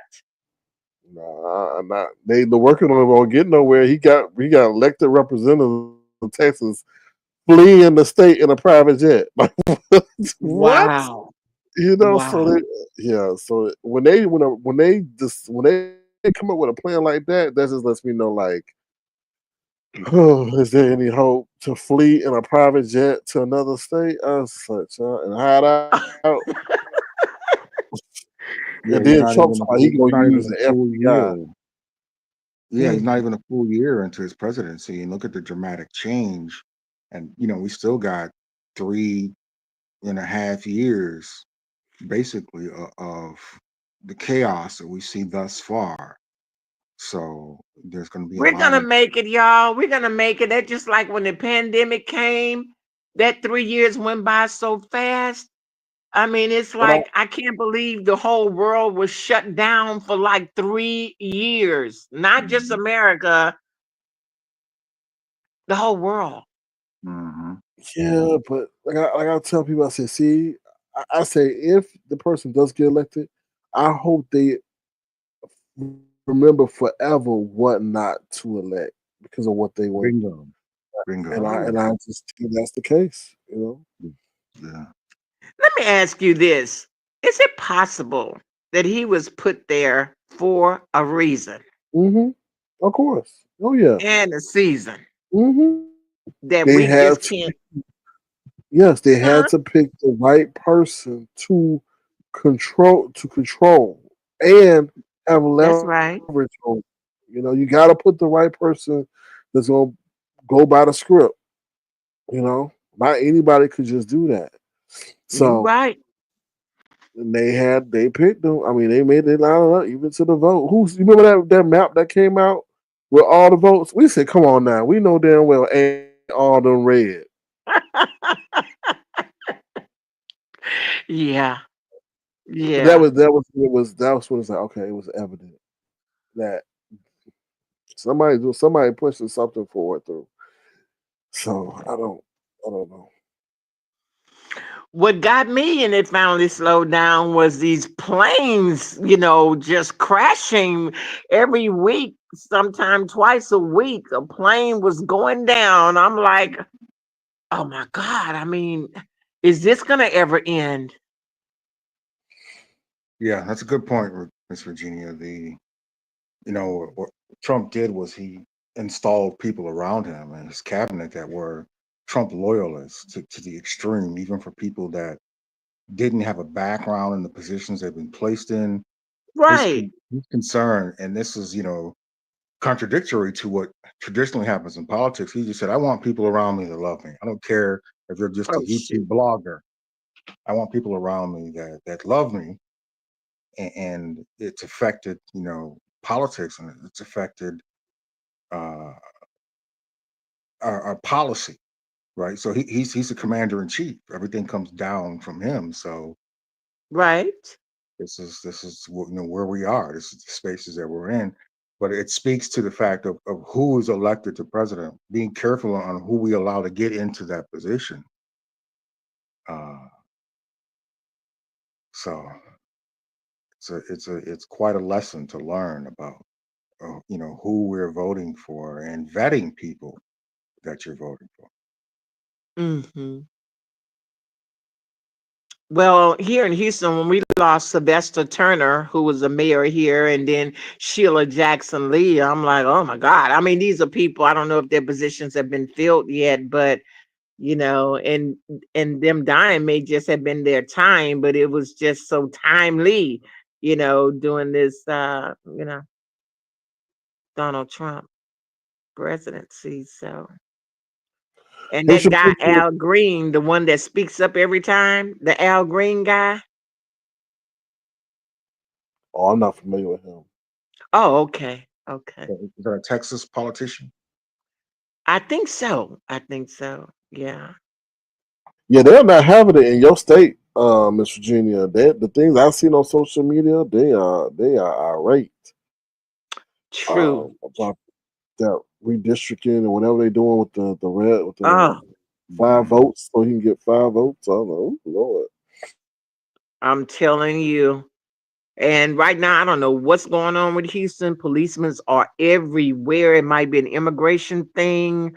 I mean, Mhm. it's like on every corner, in every little, hiding place. You see these SUVs, police, Mhm. police, police. What happened? Did they find funding and got some money, or did a class just get released? And these are new people out here, but That's a, hey, that's a yeah, that's the whole Trump's agenda. That's oh, top down. That's top down where immigration is now a huge issue, and his administration has dumped a lot of money into that. So they're trying to, Remember, they Texas, just had that budget approved, that right? budget Texas is increase. right on the border there. It's a border state with that's Mexico. right.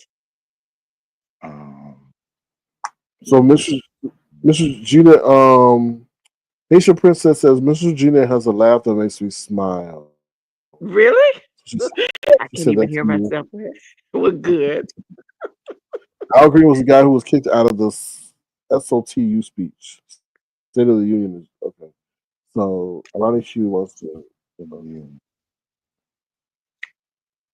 All right, so we dropping a link for Ronnie Q. Hey, Sir King, Um, I saw Duchess come up, Duchess Kelly mhm. Love, in the comments, Uh-huh. and I don't know if people are aware that I've talked before about people that come from B-sector spaces that have become very prominent content creators on YouTube, and I don't know if some people in the audience are probably aware that Armand Wiggins Yeah. used the jingle from Duchess Hmm. Kelly Love for his show during Ahmad Wiggins' coverage of the Diddy trial, and I thought that was nice that he paid homage, gave him some publicity. Hmm. Mm, Duchess Kelly Love is. Okay. Were you aware of that? No, I Oh wasn't. yeah. I wasn't aware of that part, that Yeah, component he of it. created a jingle. He created a jingle for Ahmad Wiggins' show specifically during the pandemic. Excuse me, the pandemic. Specifically during the Diddy trial, and Mm. Ahmad Wiggins played that jingle every single day, which Wow. drove content to Duchess channel. Oh, Ronnie Q. Is that the jingle? Ronnie Q. Oh, okay. That's an That's airport. Ronnie Q. Ronnie Q, Hello, that's an airport. everyone. You got Hey. Oh Ronnie no, Q. you can hear my outside. I'm on the patio. Hey, how you Uh-oh. guys doing? I just Miss wanted Virginia, to. come back. He dropped down. She's left. Miss Virginia, feel free to hit the thing. I know she dropped down. Go ahead. I'm sorry, Ronnie Q. Yeah, Al Green is.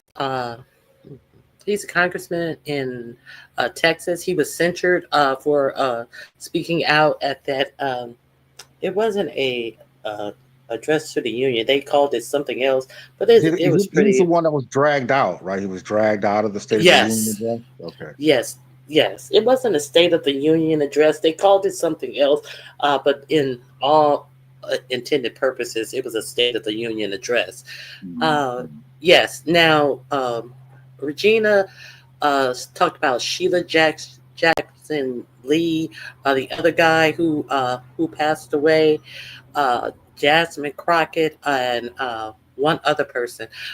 It's their districts that they are trying to uh, rebrand and write over their districts to get these 5 seats. So Mhm. this is a big mess. They're talking about uh, the one guy put an arrest warrant out for them, but it's Mhm. not they can't enforce the warrant because they're not in the state of a civil arrest warrant. And Right. one guy, he has uh, he wrote up something to throw one member out of Congress, and if the courts, approve that, that would mean every Congresswoman, man or woman who are not there, the same thing can happen to them. So it's a whole lot of, um, 45, 47. I'm sorry, Trump was the one who said that he needed 5 seats in Texas, and they are appeasing him. Uh, Yeah. it came about because that's what 45, 47 said he needed. Mhm. Also, Mhm. the maps that they voted on in 2024, that's already in court for extreme gerrymandering. They're not even waiting for the court case about the map that they voted on in 2024 to say that they need to rewrite these maps again. Explain to the people, Ronnie Q, what gerrymandering is. The people that don't Gerry, know. Gerrymandering means that you choose the people to be in a certain district by drawing the line. Say, like, if 5 houses who are Republican voters, the last 5 houses on the corner, you draw the line right there, and then if it's you could go over 3 blocks and those are Republican voters, and then you can have to go down 1 block and go back the other way to get your voters. You carving out your voters, the people who vote for you, those are the people who are going to be in your district. Now they have all these black districts who generally vote for Democrats, and these are staunch black districts. So what they are doing with these black districts that have black representation, say you have 100 people, so you're going to split these 100 people up among 10 candidates. You're going to take 10 and you're going to put them in this highly Republican district. You're going to take another 10 and you're going to put them in a different highly Republican district. You're going to split them up, so it really doesn't matter what these 10 people vote for the representation they want, because they're in a different district.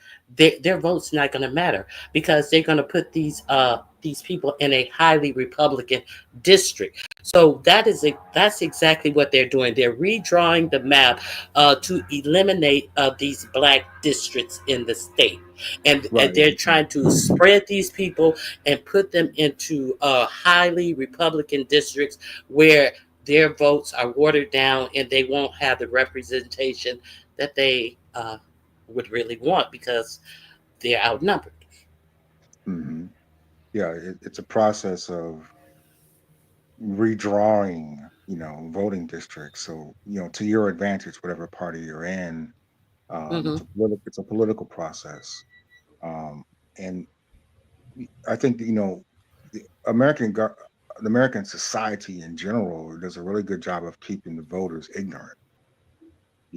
That's one thing I've noticed in America. I've talked to people from other countries that can explain our voting process and our political process better than the average American. Correct. Uh, but it's Uh, important when it comes to getting people elected, and when they use these type of techniques like gerrymandering. These are manipulative techniques. To sway things in your direction. and they just redid the map in 2020.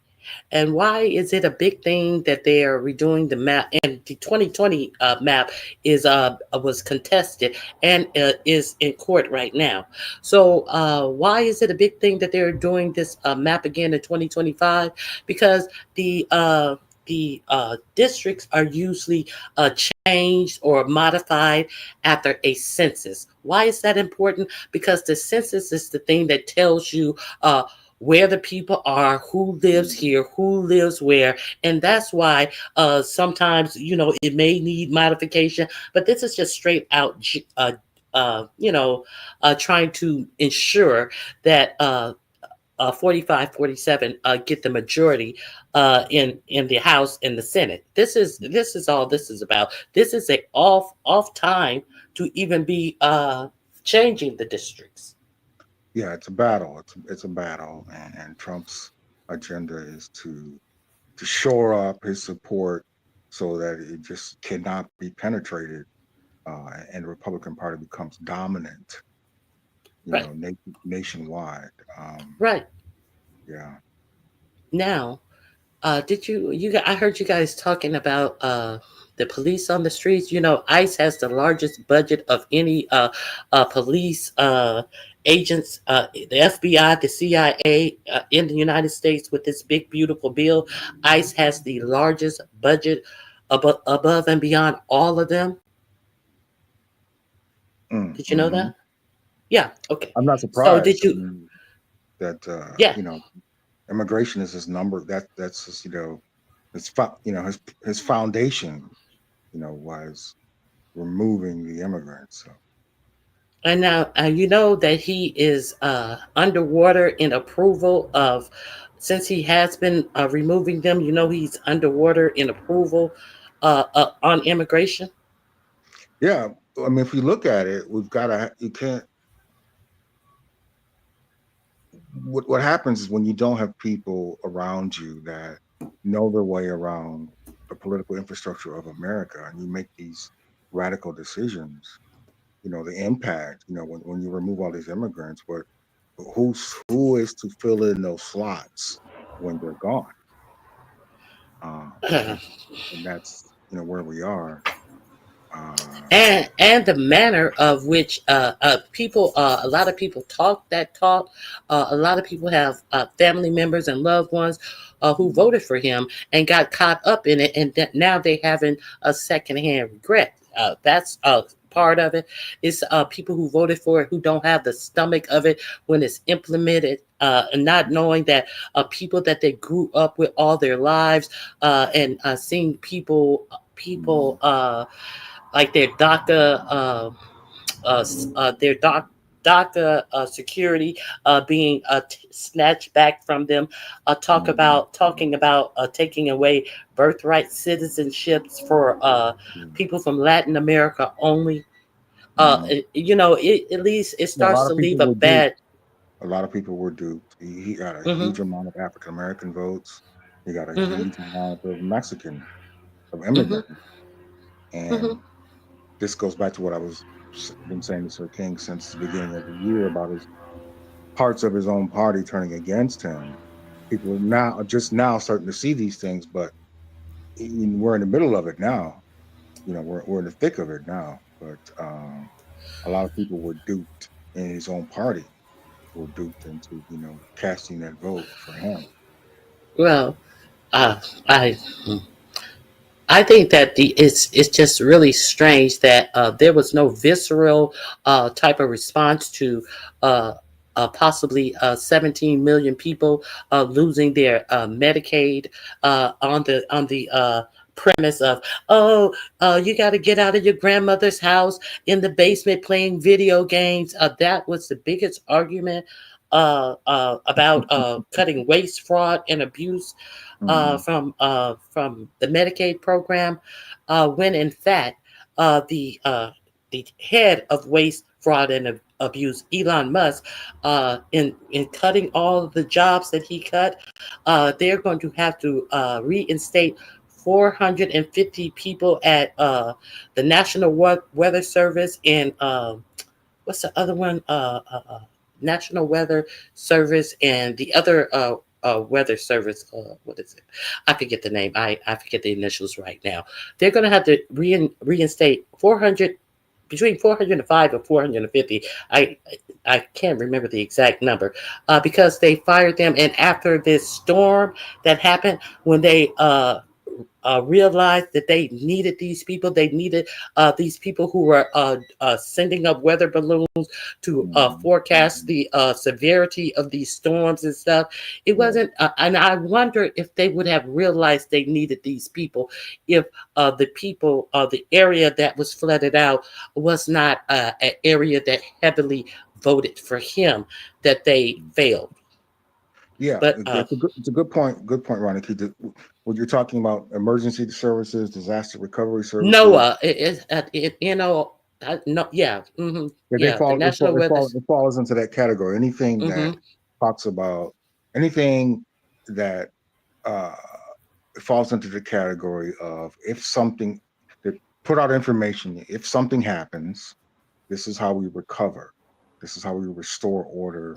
We're talking about things along the line of FEMA. We're talking about emergency No, management. no, no. I'm not talking about FEMA. I'm talking about the information that collects the data that gives the warning so you can be prepared. That can Right, right. tell That you falls if that a under hurricane. emergency management. All of that No, that falls under emergency management. So what I mean by emergency management is that this organization that you're talking about put out information to the public saying, "Hey, there's a storm coming. Here's the scale, yada yada yada yada." They yes. put out information Hmm. as far as how to mitigate that in advance. These are all covered under what's called emergency management. And so when the reason why that's easy to eliminate is because you're saying, okay, this is all what if. We don't need these services that are talking about what if. That was Trump's perspective. But what came back on that was we need these what ifs. We need these type of organizations that talk about what if this happens and how do we mitigate that. And that's Well, been the blow. That's been actually, the blow. it wasn't his perspective at all. That was under the leadership of Elon Musk. Elon Musk and Doge were the ones who cut this.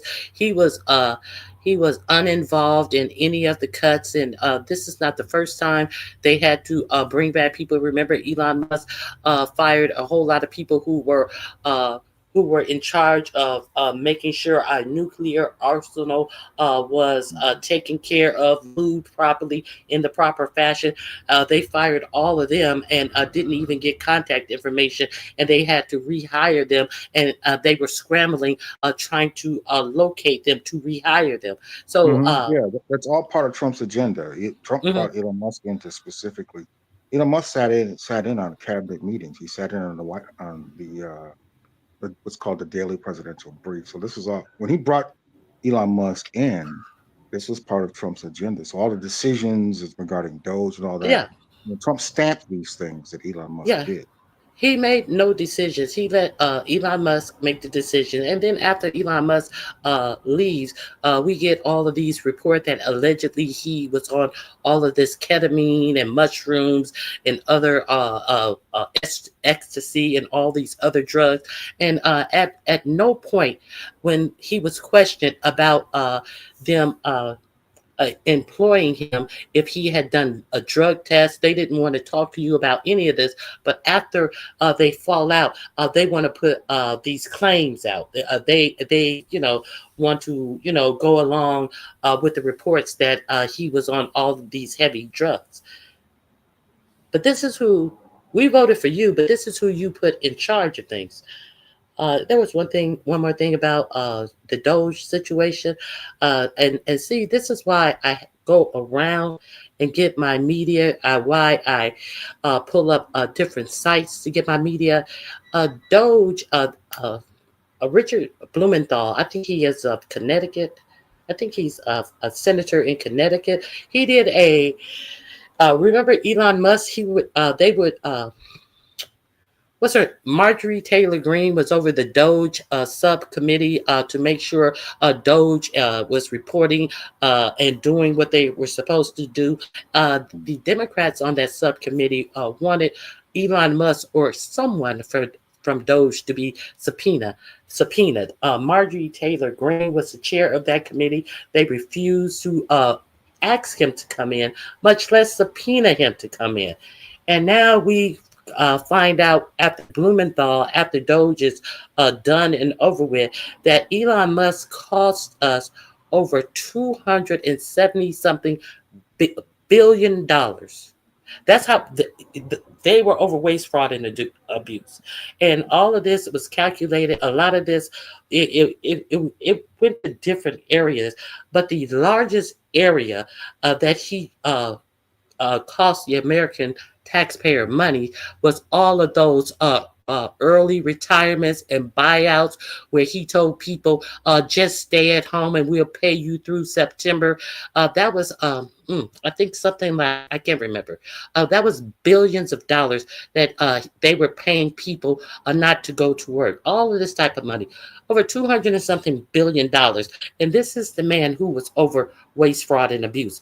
But is there a White House saying anything about that? No, they're brushing that under the carpet. Your turn. I'm sorry.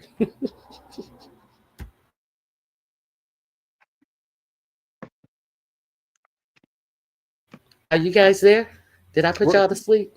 no, good points, Veronica, good points. I follow you. I follow you. We shall see. That's all I can say. Okay, one more thing. There was a secret memo that came out about what he plans to do with the military. He definitely plans to heavily integrate our military with ICE to help ICE in doing things, which means he's going to actually have our military boots on the ground in the United States uh, under the guise of, he said he wants them to treat immigration as a terrorist attack on the country. You know what that means? Oh yeah, absolutely. What does it mean? I'm a Hey, Dr. military man. Sophie, how you doing?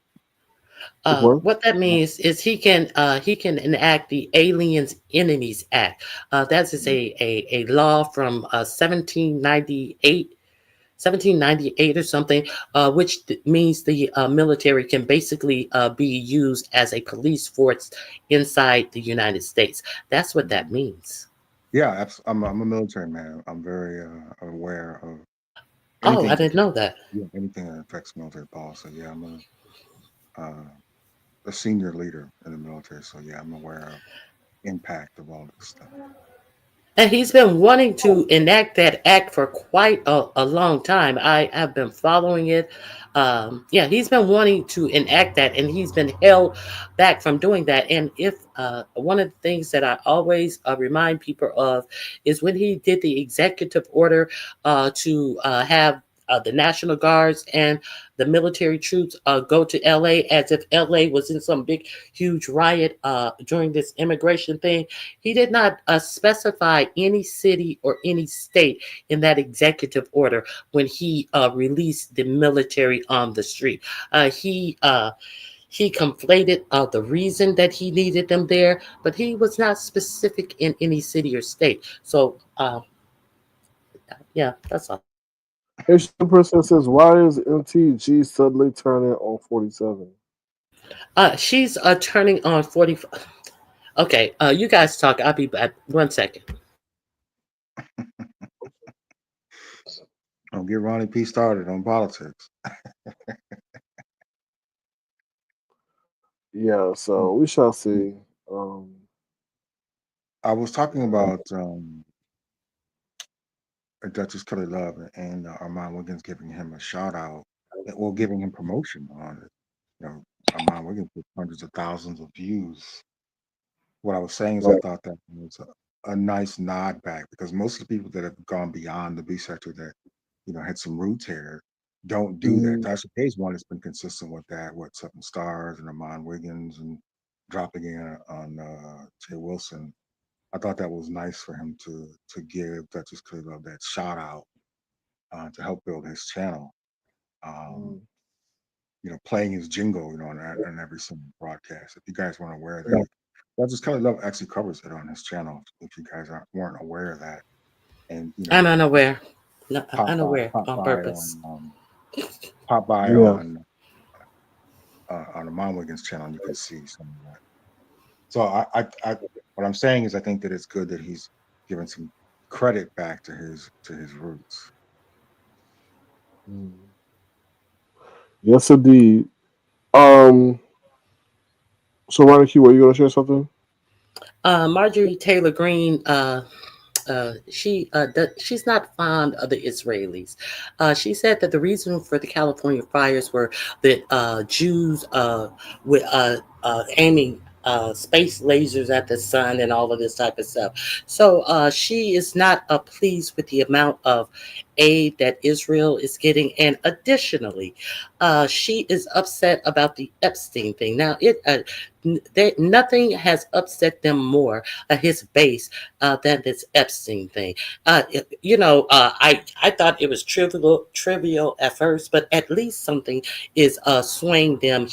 Marjorie Taylor Greene actually says she does not even know if the Republican Party is the party for her anymore. So yeah, she is very she is very dismayed about the party right now, and she helped build the party into what it is by being a apologist for all of the BS and the lies that she helped enforce in his last administration and while he was running, and now she's butthurt behind. Now, the thing, did you know that the Department of Homeland Security had put out a memo on yesterday saying that if your state, if they can find someone in your state or some type of agency in your state that was promoting a boycott of Israeli products or anything like that, a boycott of Israeli doing business with a school, entity, or anything in your state, that they will not give your state FEMA funds. Did you guys hear about that? Mm-hmm. Yep, sure This did. came out. This came out yesterday, Yep. and everyone was up in arms. A lot of the MAGA people were up in arms. Congressmen, senators came out on the red side, and then he walked it back. Kind of, sort of. He said that discrimination, but the DEI, the 1, 2, 3 steps about DEI, he didn't mark them back in any way. You cannot have any DEI clauses in your charters and all of this type of stuff. But the only thing that they walked back in that announcement was that, well, we are not going to prevent voices from protesting. However, you cannot. I forget what this group is called that uplift Israel. You cannot discriminate against them personally. I think it's called the DOC or something to that effect, which would means that you cannot protest them. And they said that they will hold their option to hold funds from your state if you do. They basically said discrimination under any cause is unacceptable, but they left all the stuff in about DEI. So they still hold it possible that your state will not get any funding if you are trying to divest from Israel. That's what they don't want anybody to do, to divest from Israel. Now, this they put this out on Friday, and Netanyahu came out on yesterday and said that he is going to occupy all of Gaza. So isn't that strange that Netanyahu, who has attacked Gaza with the help of the United States, comes out and says he's going to occupy all of Gaza, which any thinking person knew that he was going to do anyway. If you had listened to 45, 47, he said that in sharing that Trump building in Gaza, that AI thing of him and Netanyahu partying in the new Gaza. If you listen to 45, 47 say that Gaza, oh, there's nothing there. If that whole thing needs to be rebuilt. It's nothing there. Well, if you can rebuild it, that means there can be something there, and we can rebuild it for everybody. For it, they said, for you mean for the Gazan people? No, we mean for everybody but them. He damn near said everybody. It's great waterfront property. So, did you know that? Did you notice that?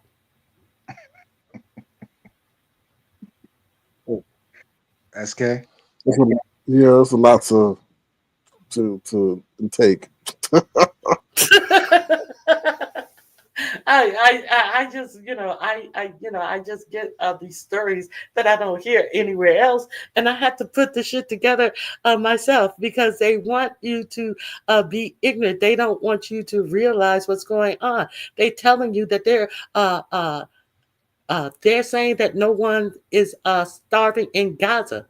And then when they have to finally admit people are starving in Gaza, they tell you that the regular humanitarian people who are going in to feed the Gazans, they're not allowed in because the United States and Israel had to create their own team to go in and feed them because Hamas was stealing all the food.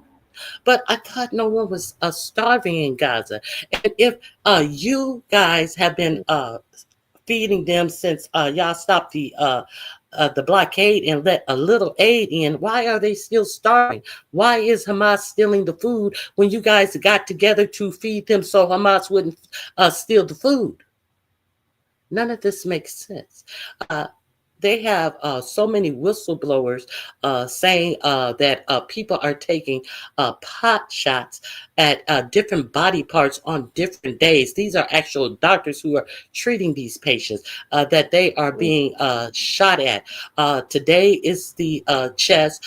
Tomorrow is the testicles. The next day is another upper body region. These like it's a game. I played a clip on my channel where you hear the contractors saying, "Ooh, I think you got one. Ooh, boy, I think you got one." Militia people who are helping feed these hungry people allegedly.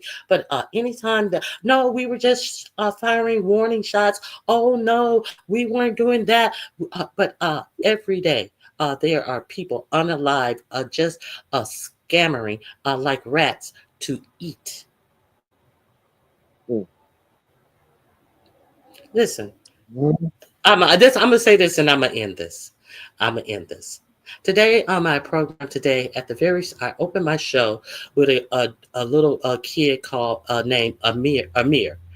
He appears to be between 5 and 7 years old. However, he is 10 years old.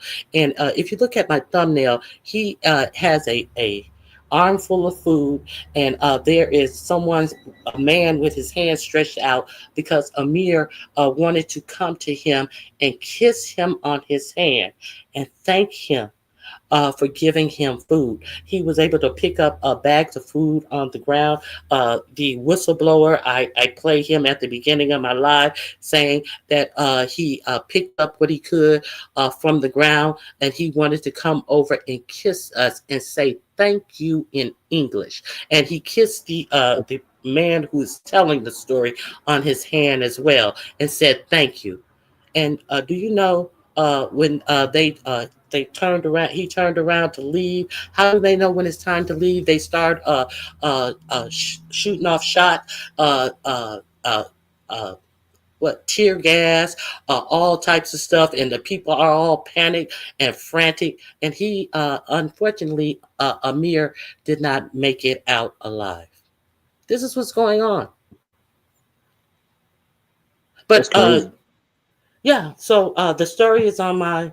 I'm not promoting my live. I'm just telling the story. If you want to go over there and see the whistleblower say it out of his own mouth because you don't trust me, that's why I always put the links when I tell story. Because people like Sean Bradley has the nerve to say Ronnie Q don't know politics because his crumpled up man don't know the stories that Ronnie Q know. Hmm. Okay, that's all. Well, thank you for sharing. We shall see when all this comes to light. So, thank you. Back to your happy chat. I just came up here because y'all said one too many things. All right, bye bye. Thanks for popping in right there. Oof. So we see she's passionate. She needs to link up with Gail King. Maybe we do a I special missed the live on early. the. I missed the early part of your broadcast, SK.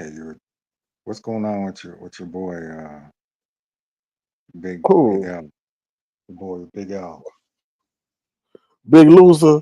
I don't know. I don't know. He out there. Guess now he out there stripping and showing himself for the ladies. I don't know. I'm perplexed. I think when you put when you use the people up, you ran through everybody, and now you got to find one more thing to add to the plot. Now he beefing with Audio Pope. I guess that's calmed down a little bit, but there's still animosity there. Yeah, I did hear you talk about not knowing your way around these spaces, like being new and not really Yeah. knowing your way around these spaces like you needed. Like what he really needed was someone to pull him to the side and say, "Hey, man, this is where you're about to enter, and these are the ramifications if you're jumping in deep. These are the ramifications." I thought that was a good. But like I said, I think he was aware but not prepared. He was Right. aware, but he Yeah. wasn't prepared. You Right. It's know. different. It's different when you're right and when you're in the middle. When you're in the middle of the storm. Yeah. Uh, so he definitely needed somebody to pull him to the side and kind of break it down to him and how vicious it can be. I didn't. I mean, this whole dancing thing and stripping in the background and all that stuff. I remember when some pictures popped up of him, and it kind of looked like he had that whole his attire looked like dancer attire. Private dancer. Yeah. Yeah, yeah, yeah. I mean, I think you know at this point, it's all about the most amount of chaos as possible, regardless of what direction it is, positive or negative. Feeds the bottom line. Financially. Mhm. But um, it, and the train wrecks obviously draw a lot of views, but there's a price to pay, especially when your family, where you live, and all those things are pulled into this. People that don't want to be a part of this are pulled into this, Mhm. uh, and I see a I see a day coming. Yeah, I said that earlier. I said I see something, but I just don't know. I Yeah, don't know. I mean, you're just inviting. See that nurse case situation, and I'm not saying this to say anything, but it only takes one.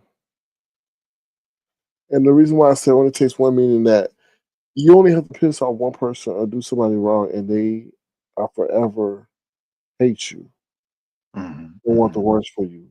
Right. And we don't know who else he may piss off like that in the future who may Hmm. not show the restraint over Nurse K, or as we know, may be close like an audio pole. See, that's the thing I always told him. I always told him, I said, you have, and that's why I reined him in when he would, we would give him the cursing lives or whatever. I was like, oh, you have to be careful what you say to folks on here. Because one, you don't know how are you re-triggering them for something, or you may say something that may cause them to go back into something they got over as a child, Hmm. or you may be saying something that then is a snowball effect where everybody's now dragging them from live to live to live, day to Hmm. day. You just don't know. So just be careful what you say about people, their mama, the this, the that, the that, because they may wait that one day to just get the opportune time to make you be the fool. So. Yeah. There's a lot of trauma in Mhm, these spaces. That's probably a common denominator. A lot of people that have trauma in their lives and they're kind of navigating here. You know, I think I've heard the term, people use the term trauma bonding, but you mhm, have a lot of people that are navigating to these spaces to, you know, get a good cuss out to release, mhm, stress for the day. But, what happens, and I mentioned this before on your platform, if you look at your audience, your loyal subscribers, they're a reflection of who? Who they're a reflection of. the content creator. Exactly. So you've curated an audience. It's a reflection of you. And so when you promote chaos and trauma and everything along those lines, you're curating a group of people that, that's their DNA. And you're inviting that into your personal spaces. And there's really only one end result in all of that. And the Vegas situation is a good red flag, for these sectors. Yeah, I just feel, how can I say this? If the sentiments they feel about each other now, and they did went to Vegas, I think things would be a whole lot different, right? Obviously, then if it was that way, a majority of would not even gone to Vegas. But you also have to remember you have people in the background playing with everything. And like I said, I honestly feel the reason they went to Vegas was to see if the reality of a show was to come to light. Hmm. I think that's what really drove them, or else certain people may have not been there. So When I that's say it.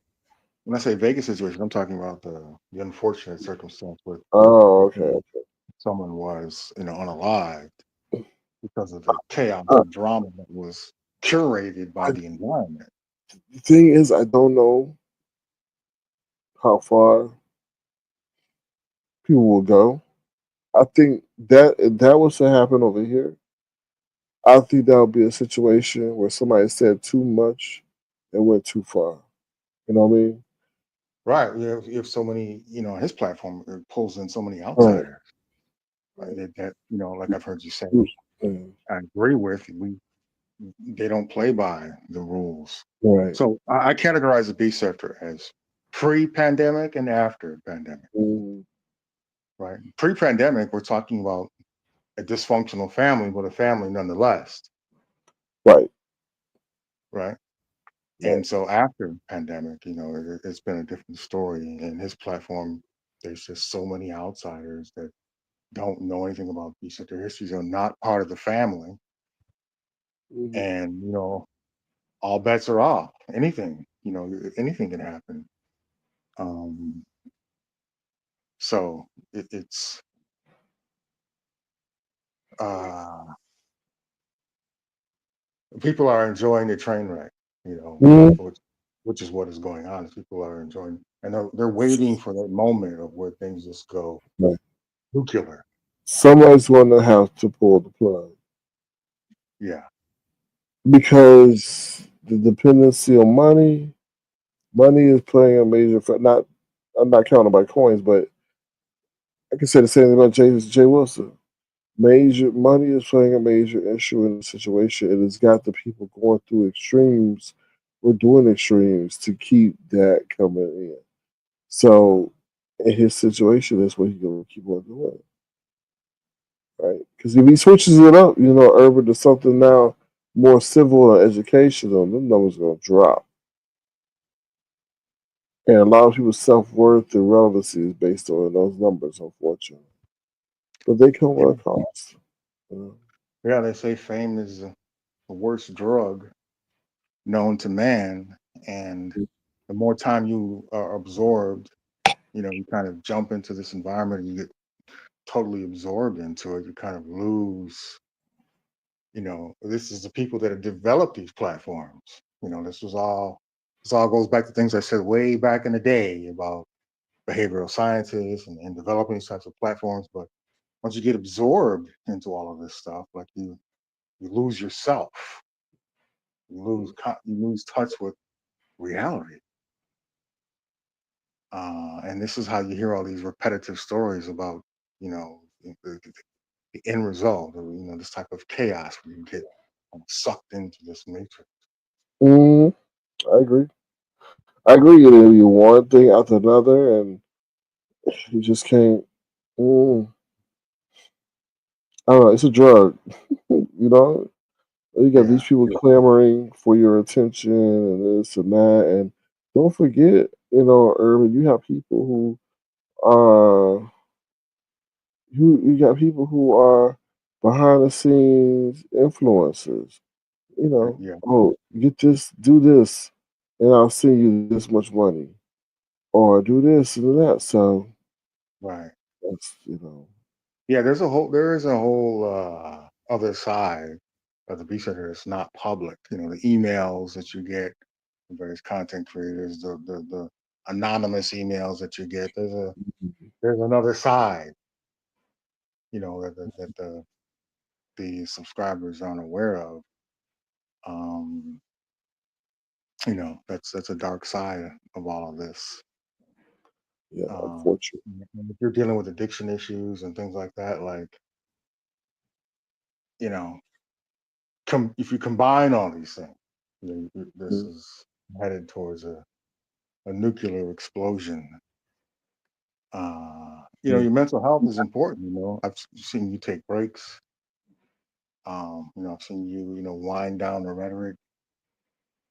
Um, but I think, especially at his age, like, you know, his true age, like he's now beyond even enlisting in the military. That's done for him. For a lot of people, that's a last resort. But I call it the beast after trap, like that Jay Wilson is caught into, where I got to creating this content to have a mm. check on. Yeah, I don't know. Uh, Remember, he always wanted to be a reality TV star, so he may be getting the version of what he qualified for. But that's not sustainable, yeah, especially yeah, if it's you not. coming through. Especially if like you said earlier, AI coming through and analyzing. Yeah, this type of content has a shelf life, as they say. There's definitely a shelf life. People always will find in and outs and in and outs, but there's definitely a shelf life, and a gap is closing. Um, so um, I mean, all we can say is we can see. I mean, that's why you don't treat people like shit, right? I mean, but he knows. right, I think he knows. He's been well informed. So if he wants it to happen, then he wants it to happen. yeah. I mean, the best education was sitting next to you. He learned nothing. It was the best education. So Well, I mean, and maybe in a way he did. I mean, but I mean, the one thing that he did that you ventured over to other places. Like I always say, with Mhm. different rules, and that's so Yeah, we yeah, shall see. yeah. It's interesting to watch, and you have a part of you that feels like, oh man, like I think earlier on, you want to rescue a person. But one thing I've learned from dealing with, you know, homeless veterans and the type of outreach that I do, where I, try to save people. Mhm. Uh, it was an eye-opening experience of realizing that I was powerless to save anyone. It's got to come from you. Mhm. Got to come That from you. person has got to make that decision. Right. Yeah. And And- being the author of your own destruction, Mhm. No, I uh, agree. yeah, that's where we're at. But Well, Urban, I it's want to all let okay. you go. Huh? Go Yeah, ahead, sir. no, I was gonna say I'll let you go. We'll be in touch. But Did yeah, you get kind a of the chance to question. check out any of those links I dropped to you? Mm, not yet, because I was like, dang, I wish they would have. But I see why you did it the way you did it, because they might not allow to put a link in there. Well, they didn't. But It was instantly when I dropped the links mm, channel, they were instantly deleted. okay, Instantly. let me But do what I this. can do is I can save them. Those Let me do titles that I this. use, I'll save them on my playlist Let me under do this. future I under the think futures. Can you I hear me? think if I make you a moderator, it'll be allow you to post links. I don't know. Okay. And So I'm what gonna I can try do is that. I can save that content that I gave to you. I'll save it under the playlist on my channel that says the future is already here. So if Okay. you look on my channel um, and look under my playlist, there's a title that says the future is already here. And that's where I talk about AI and technology and all that. So I'll leave the links to those specific broadcasts that I wanted you to check out. I'll leave the links there so you can just click on them and watch them there.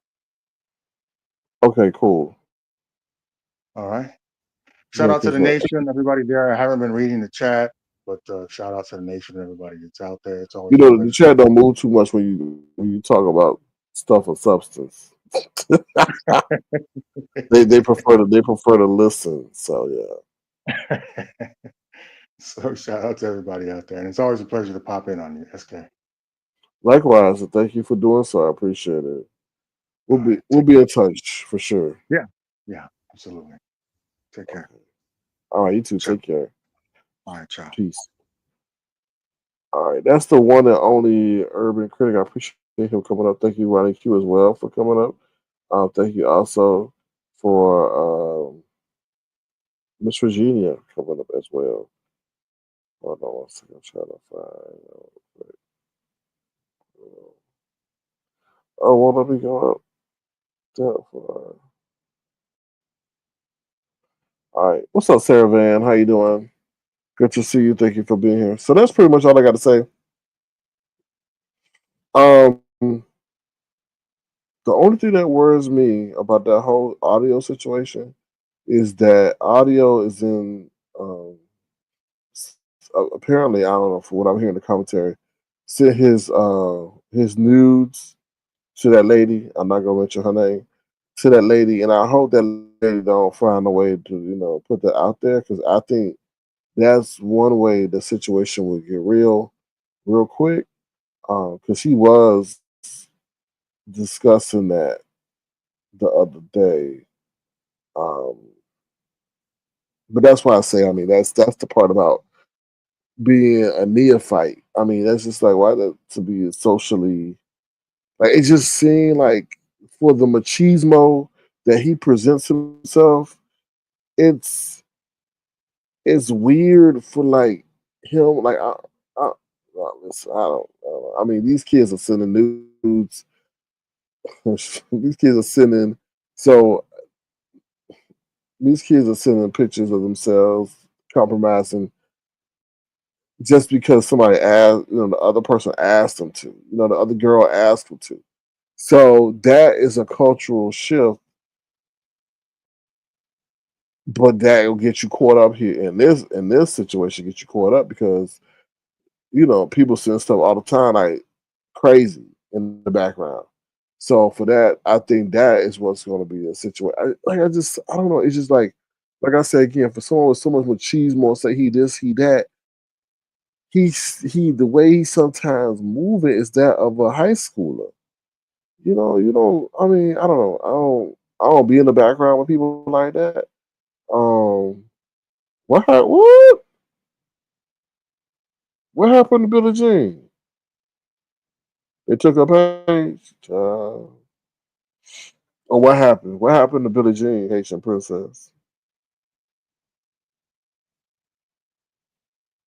Ooh, child, what happened? What happened? Now you put hearts. What happened, Haitian princess? Um, yes, I don't know. I think Sarah Van may be late in the thing, but yeah, it's okay. Thank you. Um, yeah, food is high. You gotta be very strategic about what you buy. But going back to what I was saying about Adebayo, it's just the way he moving is just someone who's maybe not abreast on just the untrustworthiness of man. And when I was on YouTube, not on YouTube, when I was in Chatter, I figured that out easy. I was like, you know what, you can't trust people on here because you think that just because somebody say hi, they're your friend. No, they're not your friend. They like you more than somebody else. They like you somebody more. They like you just because they say hi don't mean that they just may be to somebody else, or they just may have a messy ass spirit that's always looking to stir up strife. And then you share something that you think that nobody would share, they won't share with nobody, but they over there passing it to their bestie. And I think that's where people uh, people get it all wrong. Like I don't know. I think maybe with 88, he was infatuated with someone who maybe that present. I don't know. That was a weird situation. So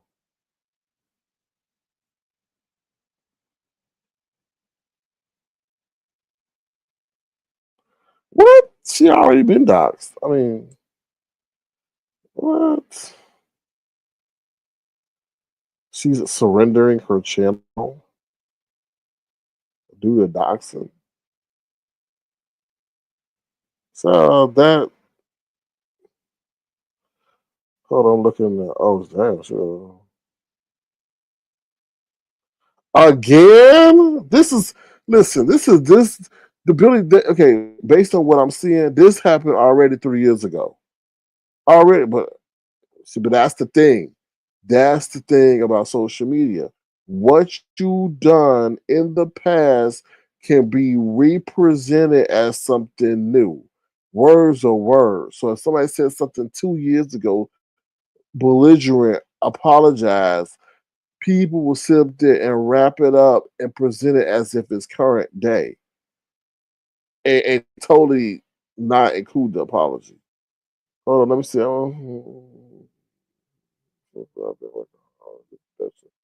second time, so all thoughts. One of the members are co-head. What? One of Oh wow. Okay, now that part. Ooh, child. Well, hold on. Wait, wait a minute. Hold on. Let me just read it in. I want to take a moment to speak to all of you directly and from the heart. Now, this is from Billie Jean. So, of course, I've been working hard on a new production, but things have taken a turn I can no longer ignore. As some of you may know, in the past, I was doxxed and my place of employment was contacted and attempted to get me fired. Since releasing the trailer to my upcoming production, one of the individuals I'm covering has crossed serious boundaries. She has reached out to the individual. Oh, okay, child, okay.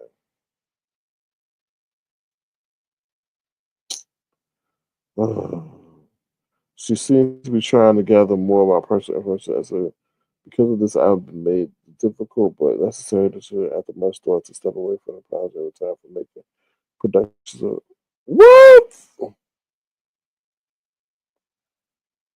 That's right, but at this point, the risk is no longer just.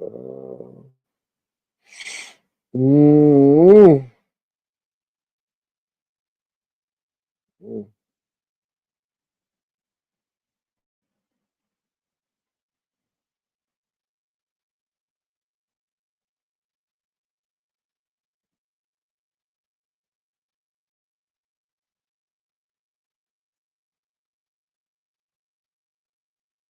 Nah, I don't think it's New Mexico. Well, whoever I don't know who she talking about, but and then again, that's why y'all asked why the OGs left. That's why I saw him in a.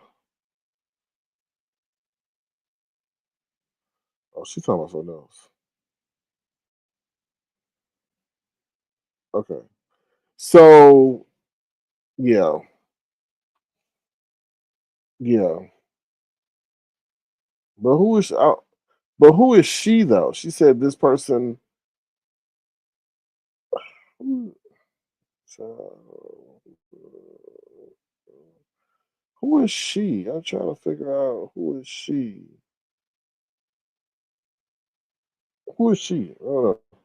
But that's why the OGs have left, right? Because who got time for real life stuff to be derailed for virtual stuff? But I just want to know who is that she that she was talking about. Who is that she? So I want to know. I don't. I don't. I mean, then that's why they say the OGs are left because that's. But then, anyway, anyway, it's not funny. It's sad, but yeah, that's why you have to be careful what you say on the internet because people will represent it and then mess you up. So mm,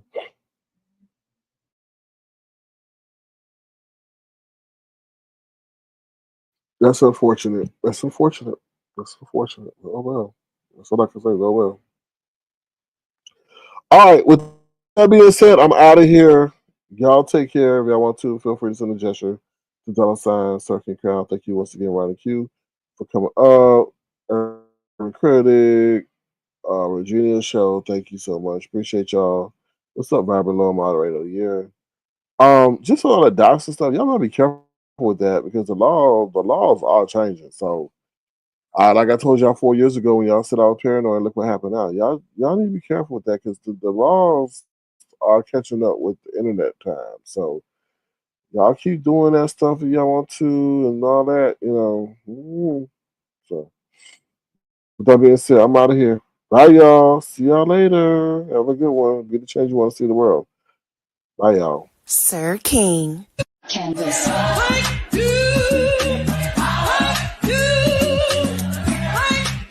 Sir King.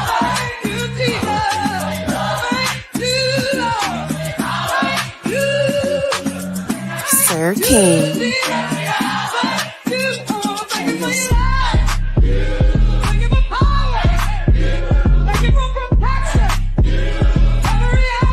Sir King.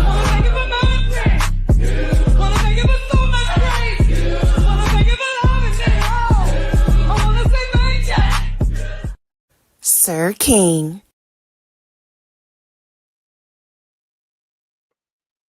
Bye, y'all.